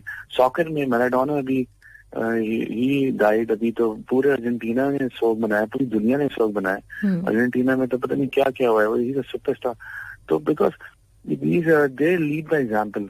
अब उनकी अगर आप पर्सनल लाइफ को छोड़ दें, लेकिन आप उनके जो है एक प्रोफेशनल लाइफ को देखें तो आपको बड़ा डिसिप्लिन नजर आएगा, बड़ा एक more actually equally important I would say with ये schooling and the other educations, because वो तो आपको चले दुनिया में रहने के काबिल बनाएगा। और ये स्पोर्ट्स जो है आपको डिसिप्लिन और ऑर्गेनाइज, ये बेसिकली हैंड इन हैंड है, दोनों एक दूसरे को कॉम्प्लीमेंट करते हैं। एक डिसिप्लिन ऑर्गेनाइज इंसान ही आगे अपने किसी ऑर्गेनाइजेशन में कल जब जॉब लगेगी, काम करेगा, एंटरप्रेन्योर बनेगा, कोई अपना बिजनेस स्टार्ट करेगा, तो वो नहीं सही से उसको सस्टेन कर सकता unless a person is organize, discipline, respectful, इज्जत ले और टाइम पे उठे, टाइम पे काम करे। ये सारी चीजें आपको स्पोर्ट्स रातों रात सिखा देती है, जो कोई स्कूल नहीं सिखा सकता। तो मेरे तो मशवरा ये है सारे पेरेंट्स के जो सुन रहे हैं या जो भी लोग हैं कि वो अपने अपने घरों में अगर बच्चों की बात करी जाए, क्योंकि ये ग्रास रूट लेवल है, तो I think they should give time to their children और उनको एटलीस्ट स्पोर्ट्स के लिए जो है ना अपने बच्चों को प्रोवोक करें। और जो ऑलरेडी प्रोवोक्ड बच्चे हैं, जो बहुत एक्साइटेड बच्चे हैं, जो माशाल्लाह मेरे पास भी आते हैं काफी सीखने के लिए, तो वो उनको तो प्रोवोक की जरूरत ही नहीं है, वो तो खुद उनको चाहिए। कुछ बच्चे बड़े हाइपर एक्टिव होते हैं, कुछ बच्चों को पुश करना पड़ता है। तो ये पेरेंट्स का काम है कि जो पुश के लिए नीडेड है वो उनको पुश करें, और जो बच्चे खुद आना चाहते हैं, जो खुद कहते हैं नहीं हमें खेलना है, थोड़ा हमें स्पोर्ट्स का शौक है, तो उनको सपोर्ट करें। ग्रेट। अच्छा, इसमें कोई एज लिमिट होती है? मतलब अगर कोई कोई बंदा फैसला करना चाहे, सरफाना चाहे फिटनेस की तरफ, स्पोर्ट्स की तरफ, तो उसमें कोई एज लिमिट है कि इस एज तक आप आ सकते हैं, या फिर हर कोई भी उसमें पार्टिसिपेट कर सकता है? नहीं, इसमें ऐसा कोई एज लिमिट नहीं है। मेरे पास आपको हर एज ग्रुप के लोग मिलेंगे मेरे जिम के अंदर, बच्चों से लेके बड़ों तक, और कोई जेंडर लिमिट नहीं है। और सेल्फ डिफेंस की कोई एज नहीं होती है। सेल्फ डिफेंस आपका जो है बर्थ से शुरू होता है और आपकी कबर पे जाके खत्म होता है। So there is no age to self defence. हाँ, अलबत्ता अगर जैसे काफी स्टूडेंट होते हैं जो उनको टूर्नामेंट्स में पार्टिसिपेट करना होता है, जिनको मार्शल आर्ट्स के स्पोर्टिंग इवेंट्स में पार्टिसिपेट करना होता है, तो हाँ उसकी सर्टेन एज है। तो उसके लिए आइडियल एज ये है कि एक 4-5 साल का बच्चा, उसकी फ्लेक्सिबिलिटी अच्छी होती है, वो जल्दी सीख लेता है, जिम्नास्टिक्स भी अच्छा कर लेता है, किकिंग उसकी अच्छी हो जाती है, बॉक्सिंग, स्पीड, हर चीज की अच्छी होती है। और वो एक आइडियल एज है बच्चों के स्टार्ट करने का ये सब कुछ। और टिल अर्ली 30s तक आइडियल एज, अगर आपने कम्पीट करना है टूर्नामेंट में। अगर आप कम्पीट नहीं करना है फिर तो कोई एज ही नहीं है फिटनेस की। सही, ग्रेट, जबरदस्त। और अगर कोई मतलब जैसे डायबिटिक पेशेंट्स होते हैं, लोगों को बीपी का इशू होता है, तो उनके लिए भी मतलब ये अगर चाहें तो ज्वाइन कर सकते हैं? उनके लिए तो बहुत ही जरूरी है मेरे ख्याल से। और डायबिटीज का तो ये बहुत बड़ा दुश्मन है एक फिटनेस लाइफस्टाइल। और आपकी शुगर कंट्रोल में रहती है, आपकी हर चीजें सारी आपकी कंट्रोल में रहती है। और काफी सारे मेरे पास ऐसे लोग आए जो इनको डॉक्टर्स ने भेजा, पहली बार जो जिम आए जिंदगी में एक बड़ी उम्र में। और वो इस वजह से आए क्योंकि उनके डॉक्टर ने बोला कि भाई अब बस जिम चले जाओ, वरना जो है ना शुगर आउट ऑफ कंट्रोल हो रही है, अब जो है ना चीजें बुरी होती जा रही। तो हम तो अनफॉर्चुनेटली उस मुल्क में रहते हैं कि अगर मैं पाकिस्तान की बात करूं या इवन सब कॉन्टिनेंट में, इंडिया में भी, ये मीठा हमारे यहाँ बहुत कल्चर में, हमारे यहाँ रगों में, खून में बसा हुआ है मीठा। हमारे यहाँ बच्चा ही पैदा होता है वो भी डायबिटिक होता है, न्यू बॉर्न बेबी डायबिटिक पैदा हो जाता है। तो आप सोच लें कि इतना ज्यादा डायबिटीज है हमारे यहाँ, स्ट्रेस से भी डायबिटीज बढ़ता है, हमारी सोसाइटी में स्ट्रेस भी बहुत ज्यादा है। तो अगर हम इस कल्चर में रहते हैं तो मेरे ख्याल से ये तो बहुत बड़ी अल्लाह की नेमत और ब्लेसिंग है कि आपके घर के करीब अगर कोई पार्क है और कोई जिम है तो और आप वहाँ जा सकते हैं, और अच्छा जिम है, अच्छा पार्क है। तो मेरे ख्याल में इन हालात में जब बीमारियों ने टेक ओवर किया हुआ है पूरी दुनिया पे, इससे अच्छा आपके लिए ब्लेसिंग, आपके बच्चों के लिए ब्लेसिंग, लिटरली कोई ब्लेसिंग नहीं है कि आपके घर के पास तरह की कोई फैसिलिटी है, इसको अवेल कर सकते हैं। क्योंकि हेल्थ इज वेल्थ इंडीड। जान है तो जान है, और फ्यूचर है भी डिजीजेस का। अब हम कोरोना वायरस को लेंगे, रेस्पिरेटरी डिजीज है। रेस्पिरेटरी डिजीज का मतलब ये है कि इट्स ऑल अबाउट लंग्स। तो जब लंग्स की बात करते हैं तो स्टेमिना आ जाता है। और जो स्पोर्टिंग फैसिलिटीज हैं, ऑब्वियसली जब आप ट्रेनिंग पे जाते हैं तो you train your stamina as well. Exactly, great. अच्छा, असमत आफरीदी ने आपको वेलकम कहा हुआ है और कहते हैं खुश आमदेद आपको, आपकी पूरी टीम को, और टाइटल बहुत मुबारक हो। और सेल्फ डिफेंस के हवाले से बहुत अच्छी बातें आप कह रहे हैं, और इंशाल्लाह ताला आगे भी हम आपसे बहुत कुछ सीखेंगे। Best of luck. जरूर जरूर, बहुत शुक्रिया। मैं इंशाल्लाह ताला इस वक्त हम फर्दर बातें करेंगे इस टॉपिक पे। और मैं आपके लिसनर्स को ये भी कहना चाहता हूँ कि कोई इस हवाले से कोई क्वेश्चंस हो तो फिटनेस के हवाले से, ऑफकोर्स सेल्फ डिफेंस के हवाले से, इसी डोमेन में कुछ भी डाइट्स के हवाले से, तो वो आप क्वेश्चंस वगैरह फॉरवर्ड करें तो हम उन क्वेश्चंस का भी इंशाल्लाह कोशिश करेंगे जवाब दे सकें सबका। चलें, ग्रेट, जबरदस्त। इब्राहिम, बहुत अच्छा लगा बात करके आपसे और आपने बड़ी अच्छी तरीके से क्लेरिफाई किया इस चीज को। और आज बेसिकली मैंने टॉपिक ही रखा था अपने शो का कि हम सेल्फ डिफेंस कैसे सीख सकते हैं ताकि लोगों को थोड़ा आइडिया हो, क्योंकि नॉर्मली जब भी इस तरह की कोई बात होती है ना तो आगे से लोगों की अलग तरह के एक्सक्यूजेस आते हैं, तो इसलिए आपने बड़ी अच्छी तरीके से इसको एक्सप्लेन किया और अच्छा लगा बहुत सुन के। इट्स माय ऑनर, रियली बहुत शुक्रिया। इंशाल्लाह आपसे फिर जल्द बात होगी इंशाल्लाह। थैंक यू सो मच, ख्याल रखिएगा अपना। नेक्स्ट वीक बात करते हैं आपको भी, सबको भी। Thank you, Allah Hafiz. Right listeners, हमारे साथ इब्राहिम कुश्तीवाला और आपने इनकी जबरदस्ती बातें सुनी और डेफिनेटली आपको अच्छा लगा होगा, बहुत कुछ सीखने को मिला होगा। और जो आज हम सुबह से बात कर रहे थे, जो अक्सर लोग मतलब आगे से कह रहे होते हैं नहीं नहीं लड़ना अच्छी बात नहीं होती, लड़ना नहीं चाहिए, ये वो, तो उन लोगों को आइडिया हुआ होगा कि भाई मतलब लड़ना आपको कोई इस चीज के मोटिवेट नहीं कर रहा है कि जाओ जाके किसी से बिल्ला बजा के पंगे लेना शुरू कर दो, लेकिन ये जरूरी है कि आपको अपना सेल्फ डिफेंस आना चाहिए, उसके लिए आपको प्रिपेयर होना चाहिए। और जैसे मैंने कहा कि सबसे पहले जो चीज है ना वो ये है कि आपको मेंटली प्रिपेयर होना पड़ेगा, अपने होने का एहसास करना पड़ेगा कि आप हैं, एक जीती जागती शख्सियत हैं। तो जब मैं शुरू में बात करी थी ना तो मैं सोच भी रही थी बहुत सारे लोग इस तरह के वो ले रहे होंगे मेरे बारे में ना, इमेज बना रहे होंगे कि मैम तो भाई पता नहीं बहुत लड़ती झगड़ती होंगी, बहुत ही कोई लड़ाका किस्म की खातून होंगी। ऐसा नहीं है, लेकिन मैं इस चीज को हमेशा मतलब जो चीज होती है ना उसको उसकी रूट्स के साथ उसको एक्सेप्ट करना चाहिए। बहुत ज्यादा स्वीट जो लोग बनते हैं वो वैसा हो नहीं सकता ना पॉसिबल, मतलब ये पॉसिबिलिटी है नहीं कि आप जिंदगी में हमेशा बिल्कुल ही एक हलवा बने रहे। तो हलवा बनोगे तो भाई लोग खा जाएंगे, तो इसलिए उतना करना चाहिए, उतना कहना चाहिए जो आप जिंदगी भर चीज निभा सकते हो। तो ये मेरा मानना है। राइट, तो अच्छा इस वक्त मैं क्या करने वाली हूँ, उस वक्त आपके लिए एक और ट्रैक प्ले करने वाली हूँ। और अभी जब मैं थोड़ी देर पहले बात कर रही थी उसकी वो वाले गाने की जो अभी मैंने चलाया था मेहदी मालूफ का, और मैं कह रही थी कि अगर मेरी वाली चॉइस आप लोगों ने सुनना शुरू कर दी ना तो लोगों के सर पक जाएंगे, तो मैंने कहा आज सुनाई दूं, मतलब एक और चलता है। मतलब ये वाला जब गाना मैं सुना करती थी ना तो मेरी अम्मी सर पकड़ के बैठ जाती थी कि इसको किस किस्म के गाने पसंद है, लेकिन मुझे अच्छा लगता है बहुत। और आज मैं फर्स्ट टाइम बड़ा हौसला करके आपको सुनवाने जा रही हूँ ये वाला ट्रैक। सुन के मुझे अंदाजा तो है कुछ कुछ कि कैसा लगा होगा, क्योंकि इस गाने पे ना मैंने बड़ी सुनी है अपनी अम्मी की बातें भी। हर दफा वो मुझसे मतलब बहस करी होती थी कि आखिर तुम्हें इसमें समझ में क्या आता है। लेकिन नजम शराज भी मुझे बहुत पसंद है। अब उन्होंने गाना छोड़ दिया है, उनके सॉन्ग्स नहीं आते, लेकिन एक अलग बिल्कुल एक यूनिक आवाज है और बड़े जबरदस्त ट्रैक्स हैं उनके। तो मैं चलाती रहूंगी, सुनाती रहूंगी आप लोगों को। आजकल मुझे कुछ दोबारा से ना मतलब अपना पुराना जो फेवरेट म्यूजिक है वो बहुत याद आ रहा है। अच्छा, क्या करना है ये है कि एक और सॉन्ग प्ले करना है और वो सॉन्ग हम सुनते हैं, उसके बाद फिर आपके मैसेज की तरफ भी आते हैं। तो एंजॉय कीजिए एक और ट्रैक जो कि मेरे पास मौजूद है, आपके मैं सोच रही हूँ कि ये वाला लगा देते हैं आपके लिए।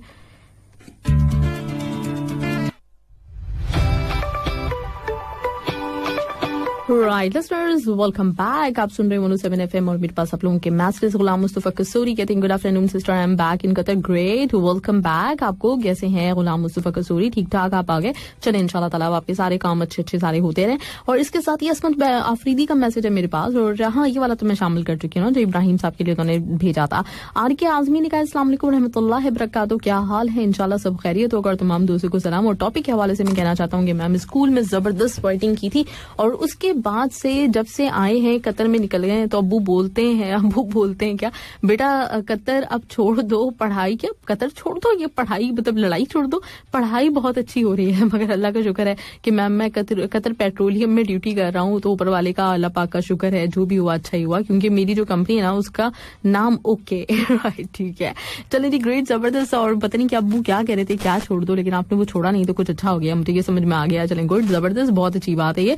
साहिल शेख का मैसेज हाय वंस अगेन। और ये वाला जो मैसेज है क्या है इसमें है कि ना हारना जरूरी है ना जीतना जरूरी है, जिंदगी तो बस एक गेम है साहब, इसको सिर्फ खेलना जरूरी है। और ma'am can you play any song for our national day champion team naughty groups, क्योंकि चैंपियन तो चैंपियन होता है ना बॉस। वैसे भी वो कहते हैं ना कि champion define not bye there win, only how they can recover when they fail.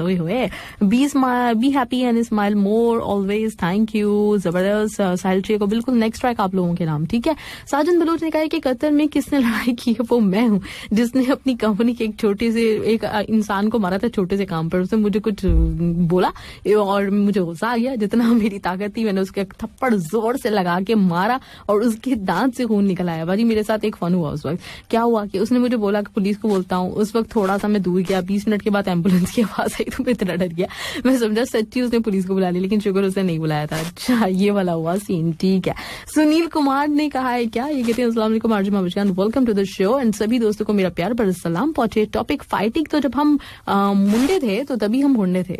Okay right. और बचपन की यादें आज तक याद आपने आज भी याद करा दी आपने। एक बार स्कूल से शाम को पढ़ाई करके हम घर आ रहे थे, 4-5 छोटे और बड़े बच्चे रास्ते में आकर रास्ता उन्होंने रोक दिया और उस समय मैं अकेला था, फिर भी हमने हार नहीं मानी और फिर खूब ठीक ठाक किस्म की फाइटिंग हुई। हमने अकेले 4-5 लोगों को मारा, लेकिन वो लोग हमारी टी शर्ट फाड़ दिए। जहां बात से बात न बने वहां हाथों से, मतलब वहां जहां बात से बात न बने वहां हाथों से बात बनानी चाहिए। तो जीत हमारी हुई आरजे खान साहब, तुसी ग्रेट और super program, super lovely voice और आज के मेहमान को सुनील कुमार का प्यार भरा सलाम पहुंचे। ग्रेट, जबरदस्त। और जैसे उन्होंने कहा था इब्राहिम कुश्ती वाला ने कि अगर आप लोग चाहते हैं उनसे कुछ पूछना तो बिल्कुल क्वेश्चन अपने सेंड किया करें और पूछे उनसे, वो आपको बहुत सारी चीजों के साथ बॉक्सिंग, फाइटिंग, फिटनेस और सेल्फ डिफेंस और इसके साथ ही क्या, इसके साथ बहुत सारी चीजों के बारे में बता सकते हैं। मतलब बेशुमार बहुत से स्पोर्ट्स में रहे हैं वो और उन्होंने सीखा हुआ है और पार्टिसिपेट करते रहते हैं, तो डेफिनेटली आप लोगों के लिए बड़ा अच्छा रहेगा। मुबीन बुखारी सॉन्ग जबरदस्त, और क्या सॉन्ग है मैम, सॉन्ग बहुत अच्छा है। कहीं तू पागल तो नहीं हुआ ना। ओके, संदीप सिंह ने मुझे मैसेज किया, कहते हैं सत श्री अकाल, अस्सलाम वालेकुम मैडम जी, और सिख हिस्ट्री में गुरु ताग बहादुर जी का आज दिन है। अच्छा कोई सा दिन है, चले ग्रेट, जबरदस्त, बहुत मुबारक हो आपको, थैंक यू। और मुबीन बुखारी रिगार्डिंग टॉपिक कहते हैं कि गुंडे थे, गुंडे हैं और गुंडे ही रहेंगे, ना कभी हारे हैं ना कभी हारेंगे इंशाल्लाह, और हम जहां जानते हैं वहां जाते हैं वहां शांति होती है। गुड आफ्टरनून आपको तमाम लिसनर्स को। और अभी थोड़ी देर पहले क्या हुआ था और पता नहीं कुछ हुआ था।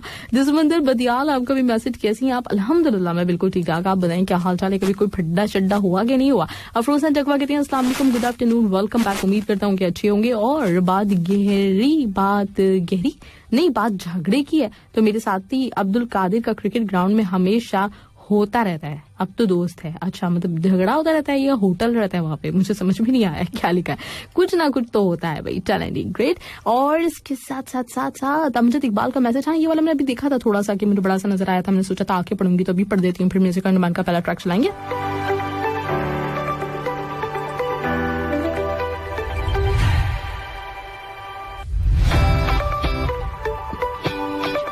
राइट, अमजद इकबाल कहते हैं कि अस्सलाम वालेकुम बिग बॉस, आपको तमाम दोस्तों को। और आज बात हो रही है लड़ाई की, तो मेरे ख्याल में हमारी बहन और भाई की भी लड़ाई होने वाली थी मैसेज के जरिए, व्हाट्सएप के जरिए। अच्छा कौन से बहन भाई की, लेकिन वो ये है कि थोड़ी सी बात क्लियर हो गई, और वरना हम ये कहने वाले थे कि थोड़े से हम आपसे नाराज हैं कि ईशान खान को भी आपको बुलाना चाहिए था, लेकिन वो भी आपने बात क्लियर कर दी, तो बहन भाई की कभी लड़ाई नहीं होगी। हम तो लड़ाई से बहुत डरते हैं, अगर कुछ काबिलियत है तो ठीक है भाई, आप क्या आप खुश रहिए, हम बाहर हैं, हम बात नहीं करते, क्योंकि परदेश है तो परदेश में लोग अपने बच्चों का रिस्क कमाने आए हुए, लड़ाइयां करने लिए, और ये सारे किस्से तो पाकिस्तान में सही लगते हैं। ओके, यहाँ पे शेयर करने का, जो पाकिस्तान के जो किस्से हैं वो यहाँ पे शेयर करने का फायदा नहीं है। अच्छा नहीं बताना चाहते तो बता सकते थे बिल्कुल आप, तो कुछ आपको अच्छा उस बात पे जो आरजे वाला सिलसिला था उसमें लेके आपको थोड़ा सा कंफ्यूजन थी। चलें ग्रेट, जबरदस्ती अच्छी बात हो गई कि आपको कंफ्यूजन दूर हो गई और समझ गए आप कि क्या सीन हुआ है, क्या आखिर में चक्कर था, तो अब पता चल गया आपको। ग्रेट। इसके साथ ही साथ मेरे पास कोई न्यू वाला मैसेज अगर है तो वो भी मैं जल्दी से शामिल कर लूं, वरना हम बढ़ते हैं पहले ट्रैक की तरफ। और अंबर वहीद ने कहा लड़ाई के बारे में क्या कहूं, मैं बहुत अमन पसंद खातून हूँ, लड़ाई झगड़ों से दूर रहती हूँ।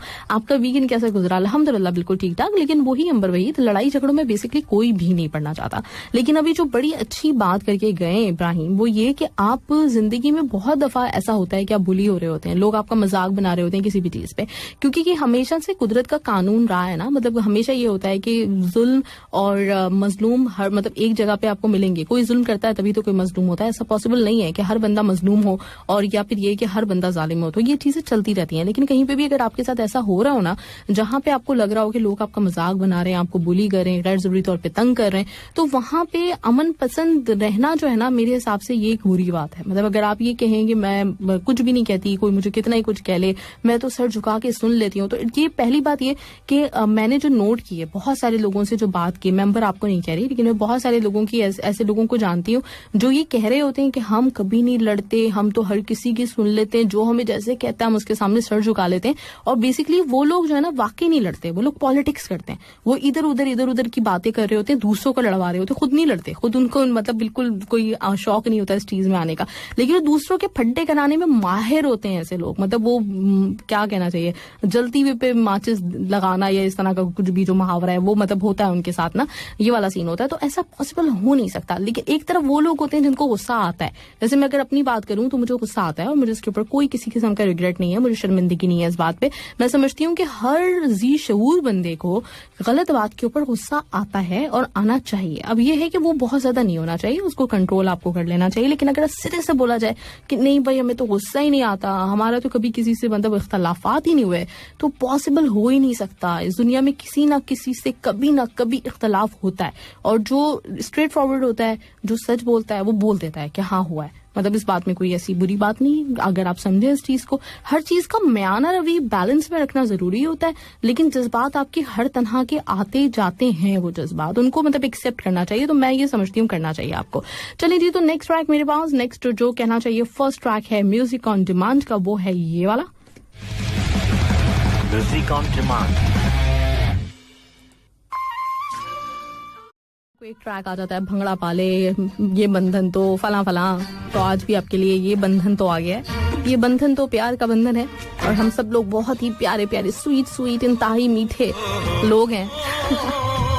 एंजॉय कीजिए ये ट्रैक. कुछ है आगे. राइट. मुझे जफर अली का मैसेज देख के हंसी आ रही है. 2021 का नया मुहावरा महावश ने इजाद किया, जलती पे माचिस डालना. वो क्या होता है, जलती पे तीली डालना, ऐसी कुछ होता है ना, तो मतलब नहीं याद आ रहा था. अब तीली और माचिस एक ही जैसी तो चीज है, इसको समझ लें कि एक ही बात है.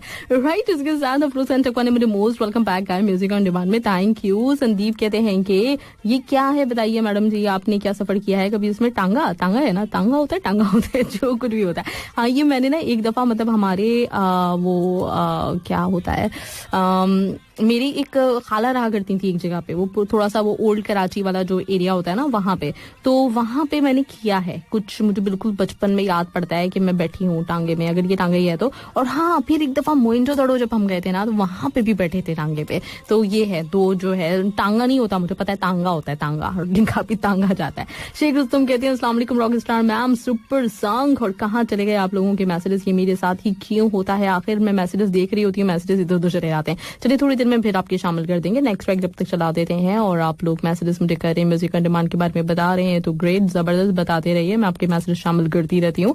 और ये मोहम्मद अरशद ने मैसेज किया हुआ है, इनको नेशनल डे अभी याद आ रहा है. ग्रेट, हैप्पी नेशनल डे आपको भी. और इसके साथ कौन है इसके साथ? चले नेक्स्ट बढ़ते हैं आगे.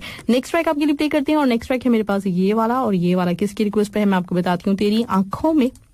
ये ट्रैक आप सुनेंगे रुस्तम दर्शन रावल की आवाज में और नेहा कक्कड़ के साथ लेकर आए हैं आपके लिए ट्रैक तेरी आंखों में. जबरदस्त ट्रैक आपने सुना, एंजॉय किया. और मोहम्मद फारूक कहते हैं जबरदस्त सॉन्ग चलाया मैम आपने, मुझसे चलवाया, मैंने नहीं चलाया. राइट. इसके साथ कौन साजिद अली बिफोर पर कहते हैं सलाम अदा, very very happy good morning, cutie cutie beauty beauty delighty. और कहते हैं पहली बात ये कि मैंने बहुत लेट मैसेज किया, और ये वाला कौन सा, ये तो वही वाला नहीं है, तो मैंने लाइक क्यों नहीं किया था वाला मैसेज? मुझे लग रहा है कि ये शामिल कर चुकी थी मैं. और हाँ, ये वाला हो गया था. रकपाल सिंह कहते हैं अस्सलाम वालेकुम, happy Sunday, very nice song, first song music on demand का फ्रोसन टकवा ने ब्यूटीफुल सॉन्ग का. ये बंधन तो प्यार का बंधन है, जन्मों का संगम है, सो स्वीट. और अर्जुन रॉय नाइस सॉन्ग है, इमाम बख्श बलोच को कहते हैं प्यार भरा सॉन्ग. अर्जुन रॉय को लगा म्यूजिक ऑन डिमांड की शुरुआत झकास. और अंबर वहीद ने कहा कि नहीं मैं ऐसा भी नहीं करती कि दूसरों को फड्डे नहीं करवाती. नहीं, मैं इसलिए तो कह रही थी कि मैं आपको नहीं कह रही अंबर, मैं वैसे ही कह रही हूँ कि वो जो लोग अक्सर ये कह रहे होते ना, आपने ये तो नहीं कहा, आपने कहा मन पसंद है, लेकिन अक्सर लोग कह रहे होते नहीं हमें तो कभी किसी सूरत गुस्सा नहीं आता, हम तो बहुत स्वीट हैं. तो वो ऐसा होता नहीं है, वो पीछे पीछे फड्डे करवा रहे होते हैं, खुद स्वीट बने हुए होते हैं. अक्सर ये देखने में आया जो लोग ये शो करते हैं कि उनको गुस्सा आते ही नहीं, उनको तो बुरा लगता ही नहीं, उनको जितना लगता है ना वो दुनिया को बताते ही नहीं है, सबसे ज्यादा उन्हीं को लगता है. और मैं ज्यादातर बर्दाश्त कर लेती हूँ, अंदर ही अंदर कुड़ती रहती हूँ, सोचती रहती हूँ उसने मुझे ऐसे क्यों कहा, गलत बर्दाश्त नहीं होती. अच्छा, ये जो चीज है ना, यही अंबर, ये मतलब ये बहुत बड़ा एक मसला है कि ये आपने अच्छा किया, इसकी तरफ निशानदेही भी करा दी, और मैं भी थोड़ा सा इसी की तरफ निशानदेही करवाना भी चाहूंगी. वो ये कि ये जो होता है ना, अगर आपको गुस्सा आ रहा है, अगर आपको कोई बात बुरी लगी है, तो मैं आपको एडवाइस करूंगी आप अगले को बता दें, उससे थोड़ा सा बात करें, उसको मतलब देखें कि क्या बात है। हो सकता है कि आप जो समझ रहे हो वो वैसी बात हो ही ना, और वो बात कुछ और निकले, तो वो बात क्लियर हो जाए। या तो या ये कि अगर आपको किसी बात पे किसी ने कुछ गलत बात की और गुस्सा आ रहा है, तो शो करें उसके ऊपर कि आपको गुस्सा आ रहा है। वरना होता बंदा यही करता रहता है कि वो अंदर अंदर बैठ के कुटता रहता है, और बात बाजू का राई की बराबर होती है, वो पहाड़ बन जाती है, क्योंकि हम किसी से डिस्कस नहीं कर रहे ना, अंदर अंदर अंदर अंदर अपने अंदर बीमारियां पाल रहे हैं। तो मैं हमेशा इस बात को मतलब सपोर्ट भी करती हूँ, और मेरा खुद का भी यही होता है कि गुस्सा आ रहा है, चीखो, चिल्लाओ, तोड़ो फोड़ो अगर तोड़ फोड़ सकते हो, और उसके बाद रिलैक्स होकर बैठ जाओ, भूल जाओ कि कभी जिंदगी में कुछ हुआ था। और मेरे साथ हमेशा ऐसे ही हुआ है। मैं तो ऑन ईयर ये मतलब बहुत दफा इस किस्म की हरकतें कर चुकी हूँ कि मुझे गुस्सा आता है, तो मैं शो करती हूँ कि हाँ मुझे गुस्सा आता है, उसके बाद मैं भूल जाती हूँ, उसके बाद वो बातें सारी की सारी सही हो जाती है। लेकिन अगर मैं बैठ के कुड़ती रहूंगी ना किसी चीज पे, तो होगा वो कि मैं खुद बीमार हो जाऊंगी, और चीजें बढ़ती जाएंगी, कभी खत्म ही नहीं होंगी। तो हमेशा जब आपको जड़ से कोई चीज खत्म करनी होती है ना, तो उसके लिए कोई ना कोई एक्शन लेना पड़ता है, कुछ ना कुछ करना पड़ता है। जब जब प्यार पे पहरा हुआ है, प्यार और भी ज्यादा गहरा हुआ है। राइट, क्या बात है भाई, जबरदस्त ट्रैक आ गया। अभी जो मैं बात करी थी उसके ऊपर ये पूरा भी उतरता है। जब जब ऐसा होता है ना कि बहुत दबाया जाता है, उसके बाद फिर बगावत होती है। एंजॉय कीजिएगा ये ट्रैक। और ये कौन सा है, किसकी रिक्वेस्ट है, ये भी मैं आपको बता दी चलूं। ये किसने रिक्वेस्ट की है भाई, ये की है यतेंद्र कुमार ने, और आप सुन रहे हैं ये ट्रैक फ्रॉम द मूवी सड़क FM 107। मैं आपकी प्रेजेंटर माविश खान। जबरदस्त ट्रैक आपने सुना, और बैक टू बैक मैं लगा रही हूँ इस वक्त। साजिद अली बेफरवा की रिक्वेस्ट है के पल कहाँ ढूंढूं। गोविंद शर्मा का मैसेज मेरे पास, कहते हैं welcome back in music on demand. बंधन तो प्यार का बंधन है, बोले सॉन्ग है मैम। क्या सॉन्ग है मैम, किस बात पे तगोश। आफ्ताब शाहिद कहते हैं सुपर, और अर्जुन रॉय कहते हैं वेलकम बैक मैम। बड़े बड़े देशों में छोटी छोटी बातें होती रहती हैं, किस तरह की बातें। और ना आफ्ताब शाहिद को लगा नई सॉन्ग। मुबीन बुखारी कहते हैं super Keller song, my favourite song, बंधन तो प्यार का बंधन है। राइट, और इसके साथ कौन है मेरे पास, कोई नहीं वाला मैसेज है, तो जल्दी से चेक करते हैं, और फिर जल्दी से आपका मैसेज शामिल करते हैं कि आपने क्या भेजा है मुझे और क्या कहना चाहते हैं आप। राइट, साहिल शेख, अरे उफ माही मैम, इतना दर्द भरा सॉन्ग, लगता है भाई के प्यार में विटामिन सी की कमी है, सो भाई नींबू पानी इस्तेमाल करते रहो और खुश रहो। ओके चलिए, मुफ्त का मशवरा मिला है साजिद आपको, किससे, साहिल शेख से। राइट, अर्जुन रॉय कहते हैं ऑसम सॉन्ग साजिद भाई, और इसके साथ साथ साथ यार खान कहते हैं कि सलाम आवर्श, और परदेश में लड़ाई से खुद को बचाना चाहिए, खासकर कफील के पास लगने वाले परदेसी भाई जैसे हम। और अगर इनको बताया कि हमें इस बात पे गुस्सा आया, तो वो उसी टाइम पे कैंसिल कर देंगे, बाकी यहाँ के कफीलों को सब जानते। नहीं, ऐसा नहीं है, मतलब लोग बदनाम ज्यादा करते हैं, वरना ऐसा होता नहीं है। तो थोड़ा इतना ज्यादा भी नहीं डरना चाहिए इंसान को। आप सुन रहे हैं FM 107 public service message bye Urdu radio. Do you know overspeeding खतरनाक है? Overspeeding kills. हम आपका इंतजार करते हैं। याद रहे, ट्रैफिक वायलेशन की सूरत में आपको फाइन और लीगल एक्शन का सामना करना पड़ सकता है। Music on demand. Right, music on demand, और आप सुन रहे हैं मुझे यानी माविश खान का, और मेरे पास मौजूद आप लोगों के मैसेजेस, आप लोगों के सॉन्ग्स, तो सब कुछ हम देखते हैं कि कौन है क्या कहना चाह रहे हैं। अच्छा, यार खान का मैसेज थोड़ा सा रह गया था, कह रहे हैं कि अपने मुल्क में लड़ाई करनी चाहिए और यार बचा के चलना चाहिए। भाई लड़ाई करने को तो कोई कह ही नहीं रहा है ना, मतलब मैं ये थोड़ी कह रही हूँ कि अपने घर से बंदूकें निकालें और खड़े हो जाएं। मैं ये कह रही हूँ कि अगर कोई आपको कुछ कहता है या फिर आपके ऊपर हाथ उठाता है, तो उसका हाथ रोकना आना चाहिए। कहने का मकसद ये, मैं ये थोड़ी कह रही हूँ कि मतलब बस तलवारें निकाली और शुरू हो गया, मतलब ये क्या हो रहा है, तुड़ुल चल रहा है यहाँ पे। अब्दुल्ला मालिक कहते हैं कि मेरा सॉन्ग प्ले करे, और आओ तो देखेंगे भी जरा। ओके वाला ट्रैक ताउल्ला का, ताउल्ला एक दफा फिर बड़े दिनों के बाद आए, लेकिन आपने गलत जगह पे मुझसे फरमाइश की, वरना मैं देखती और चला देती आपके लिए। अब्दुल्ला मालिक, इंशाल्लाह आप कीजिएगा मुझे 66622107 पे कल 12 बजे, तो इंशाल्लाह ताला चलाएंगे ये सॉन्ग। ब्यूटीफुल सॉन्ग सालिम कतवाल का कहना है। साहिल जी कहते हैं मोहब्बत हो गई साइड में मैम, पहले तो ये बताइए मोहब्बत में डूबने के लिए कितने पानी की जरूरत होती है? आई डोंट नो, एक बाल्टी भर मेरा ख्याल है काफी होगा, मतलब इतना भी चलेगा, इससे ज्यादा अगर चाहिए तो एक अलग बात है। अमजद इकबाल कहते हैं बिग बॉस इमाम बख्श बलोच के गाने से जबरदस्त आगाज, और उसके बाद सबका टॉपिक चल रहा है, उसी के साथ गाने भी शूट कर गए। क्या बात है भाई, बस ऐसे ही होता है, दिल को दिल से राह होती है। अहमद सिद्दीकी कहते हैं welcome back in music on demand, जबरदस्त सॉन्ग फ्रॉम सड़क कुमार सानू छा गए। राइट, सुराज कहते हैं कि मैम मेरा वाला SMS किधर गया जी, आपने किया था, चले मैं ढूंढ लेती हूँ, अभी मुझे नजर नहीं आया वैसे। अजीज निवाली कहते वेरी नाइस सॉन्ग, और जब जब प्यार पे पैरा हुआ है, अफरोज चकवाने का ब्यूटीफुल सॉन्ग जब जब प्यार पे पहरा हुआ है। अर्जुन रॉय कहते हैं जब जब प्यार पे पहरा हुआ है तब डर लगने लगता है वहां जाने में। और मुबीन बुखारी कहते हैं यस राइट सॉन्ग, जबरदस्त सुपर ट्रैक। और साथ ही साथ ब्यूफोर ने कहा मैम कब से अपने मैसेज का वेट कर रहा था, आपने पहले ही रीड कर चुकी थी। हाँ सीरियसली मैं तो पहले कर चुकी थी, आपने दोबारा सेंड किया ना, मैं यही सोच रही थी कि मैं तो कर चुकी हूँ तो फिर दोबारा क्यों आया। आफ्ताब शायद कहते हैं ब्यूटीफुल सॉन्ग। और इसके साथ ही मेरे पास मौजूद है क्या आपके लिए नेक्स्ट ट्रैक, तो वो मैं प्ले करती हूँ। और नेक्स्ट ट्रैक है मेरे पास इस रिक्वेस्ट किसकी, जसविंदर बदियाल। जबरदस्त ट्रैक। और इसके साथ ही मेरे पास क्या है, इसके साथ ही मेरे पास आप लोगों के मैसेजेस हैं, जाहिर सी बात है। साहिल जी ने welcome back music on demand. अरे क्या बात है, दीवानी आंख भी देखते हैं पर ये आज पता चला। ओके बाबा, वैसे ये प्यार में डूबा हुआ बंदा और चाय में डूबा हुआ बिस्किट का कोई उसको नहीं बचा सकता सीरियसली। मतलब शायद दीवाना बच जाए लेकिन बिस्किट में नहीं बच सकता, ये तो गारंटी है। मतलब एक बिस्किट के लिए आपको दूसरा बिस्किट भी डुबोना पड़ता है और उसकी भी कुर्बानी देना पड़ती है, लेकिन बचता नहीं है। अजीज निबाली वेलकम बैक कहते हैं म्यूजिक ऑन डिमांड में सुपर सॉन्ग। और आजकल आपने मुझे क्या बिस्किट याद दिला दिया। पहले पता है मैं हर फ्राइडे को चाय में बिस्किट डुबो के जरूर नाश्ते के साथ खाती थी, लेकिन पिछले कई दिनों से मैंने छोड़ा हुआ है क्योंकि आजकल वो डाइट शाइट चल रही है ना, तो इसलिए जरा कार्ब को अवॉइड किया जा रहा है। अजीज नेपाली ने वेलकम बैक। आसमत अफरीदी कहते हैं क्या मैम जल्दी पे तेल छिड़कना होता है, माचिस और तीली नहीं। मुझे उन्होंने जफर अली ने भी बताया कि तेल छिड़कना होता है, लेकिन बस ऐसे ही है भाई, मतलब कुछ तो है ना, मतलब समझ गए ना आप। साहिम कतवाल कहते हैं welcome back in music and demand. Arjun Roy कहते तेरी आंखों में नींबू निचोड़ के भाग जाने का दिल करता है। Nice song okay. और अंबर वहीद ने कहा कि जल्दी पे तेल डालना सही मुहावरा है, माचिस की तीली नहीं। अंबर भाई थैंक यू मुझे करेक्ट करने के लिए, इसलिए मैं मुहावरों वाला सेगमेंट लेकर आई हूँ कि मुझे खुद भी कुछ मुहावरे याद हो जाए, क्योंकि इतनी मैं भुलक्कड़ हूँ माशाल्लाह से कि हर चीज को आगे पीछे करना मेरे बाएं हाथ का खेल है, तो वो वाला है। लेकिन इंशाल्लाह ये जो मुहावरे वाली क्लास चल रही है इससे खुद मैं बहुत कुछ सीखने की कोशिश करूंगी और मुझे मुहावरे सही बोलना आ जाएंगे। शेख रसूम ने कहा शुक्रिया मैम मेरे सॉन्ग चलाने के लिए, आपका शुक्रिया। सरोज का मैसेज नजर आ गया, सलाम एंड गुड आफ्टरनून भाई मैम कैसी हैं, आफ्टर लॉन्ग टाइम मैसेज कर रहा हूँ लेकिन प्रोग्राम जब भी टाइम मिलता है तो I use to listen your show, thank you. Topic है फाइटिंग, तो ये कहना चाहूंगा कि लड़ाई बहुत हुई है, लेकिन टू बी ऑनेस्ट मैम मैंने पिटाई ज्यादा खाई है, मारता कम था। फिर भी मोम वो होते हैं ना मैम, वो होते हैं ना, क्या वो कौन होते हैं कि एक खुशी से अंदर दिल में एटलीस्ट मैंने हार तो नहीं मानी ना, तो ये वाली जो खुशी होती है वो रहती है। थोड़ा बहुत मार खाकर आते हैं वापस, ज्यादा जो है वो कॉलेज लाइफ में हुआ था। हाँ ये भी बिल्कुल आपने बात सही की कि बंदा पिटे, मतलब मार पड़ भी जाए, लेकिन अगर उसने बात सही की है और उसके लिए उसने मार खाई है तो भाई मतलब इसको तो सलाम है कि आपने उस हक के लिए मार खाई है। मतलब ये भी बहुत बड़ी बात है, मामूली बात नहीं है, हर बंदा नहीं कर सकता। ग्रेट, जबरदस्त, मैं आपको बहुत अप्रिशिएट करूंगी इस बात पे कि आपने अगर मार भी खाई तो हक के लिए मार खाई। सोरोज बहुत शुक्रिया। सोरोज है सोराज है, हर दफा अपना नाम क्यों चेंज कर लेते हैं आप। चलिए जी बढ़ते हैं नेक्स्ट की तरफ। नेक्स्ट मेरे पास ये है अर्जुन रॉय का मम्मी कसम।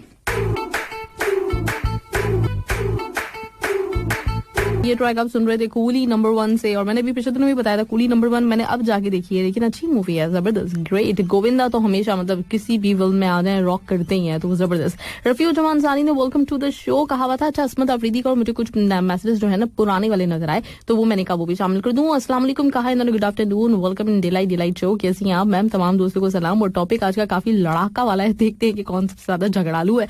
और मुझे लगता है कि मेरा भाई रिशान से तो काफी लोगों ने पिटाई की हो, मतलब पिटाई खाई होगी। अब मैं बात करता हूँ, मैंने स्कूल लाइफ में एक लड़ाई की थी। वैसे मैं लड़ता बहुत कम हूँ, लेकिन उस दिन मुझसे बिल्कुल भी बर्दाश्त नहीं हुआ था। हुआ कुछ यूं कि मुझे टीचर ने बुलाया मैथ का क्वेश्चन सॉल्व करने के लिए, 9th का, जो कि बहुत मुश्किल भी था। मैंने आंसर तो दिया लेकिन एक फॉर्मूले में अटक गया। तो मेरे क्लास वालों जिसका नाम आमिर था, उसने टीचर्स और सारी क्लास के सामने मेरा मजाक उड़ाया, तो मुझे बिल्कुल बर्दाश्त नहीं हुआ और मैंने टीचर और क्लास का ख्याल किए बगैर उसकी पिटाई शुरू कर दी। फिर टीचर उस दिन तो मुझे क्लास से निकाला, लेकिन शाम को उन्होंने अपने घर बुलाया कि उसने गलत बात की और तुमने मेरा ख्याल मुझे ख्याल तो करना चाहिए था। मेन रीजन ये था कि मेरा और उसका हमेशा कंपटीशन होता था फर्स्ट पोजीशन लेने का, और उससे मौका मिला था मुझे जलील करने का। तो वो मेरा अच्छा दोस्त है, मैंने सॉरी किया था उससे, और मैं अपनी बहनों के साथ भी हंसी मजाक में काफी लड़ता था, किसी के साथ और नहीं लड़ा।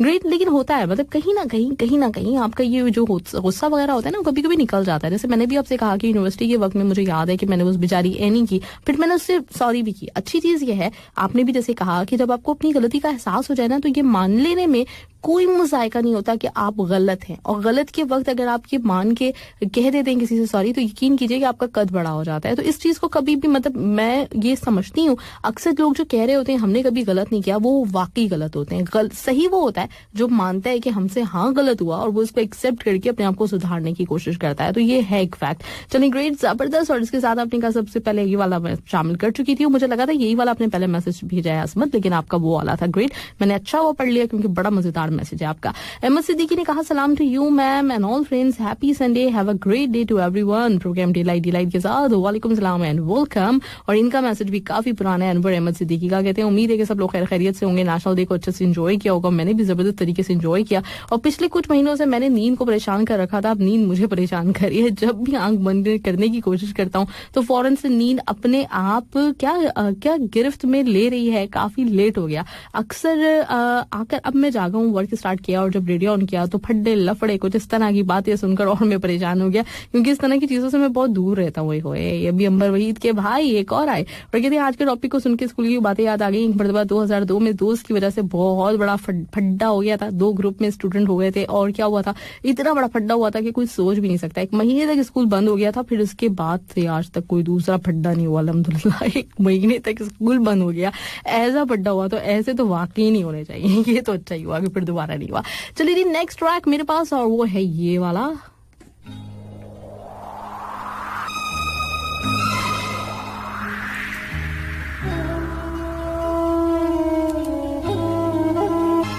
फ्रॉम द मूवी दीदार, और ये है ट्रैक हम अपनी मोहब्बत का।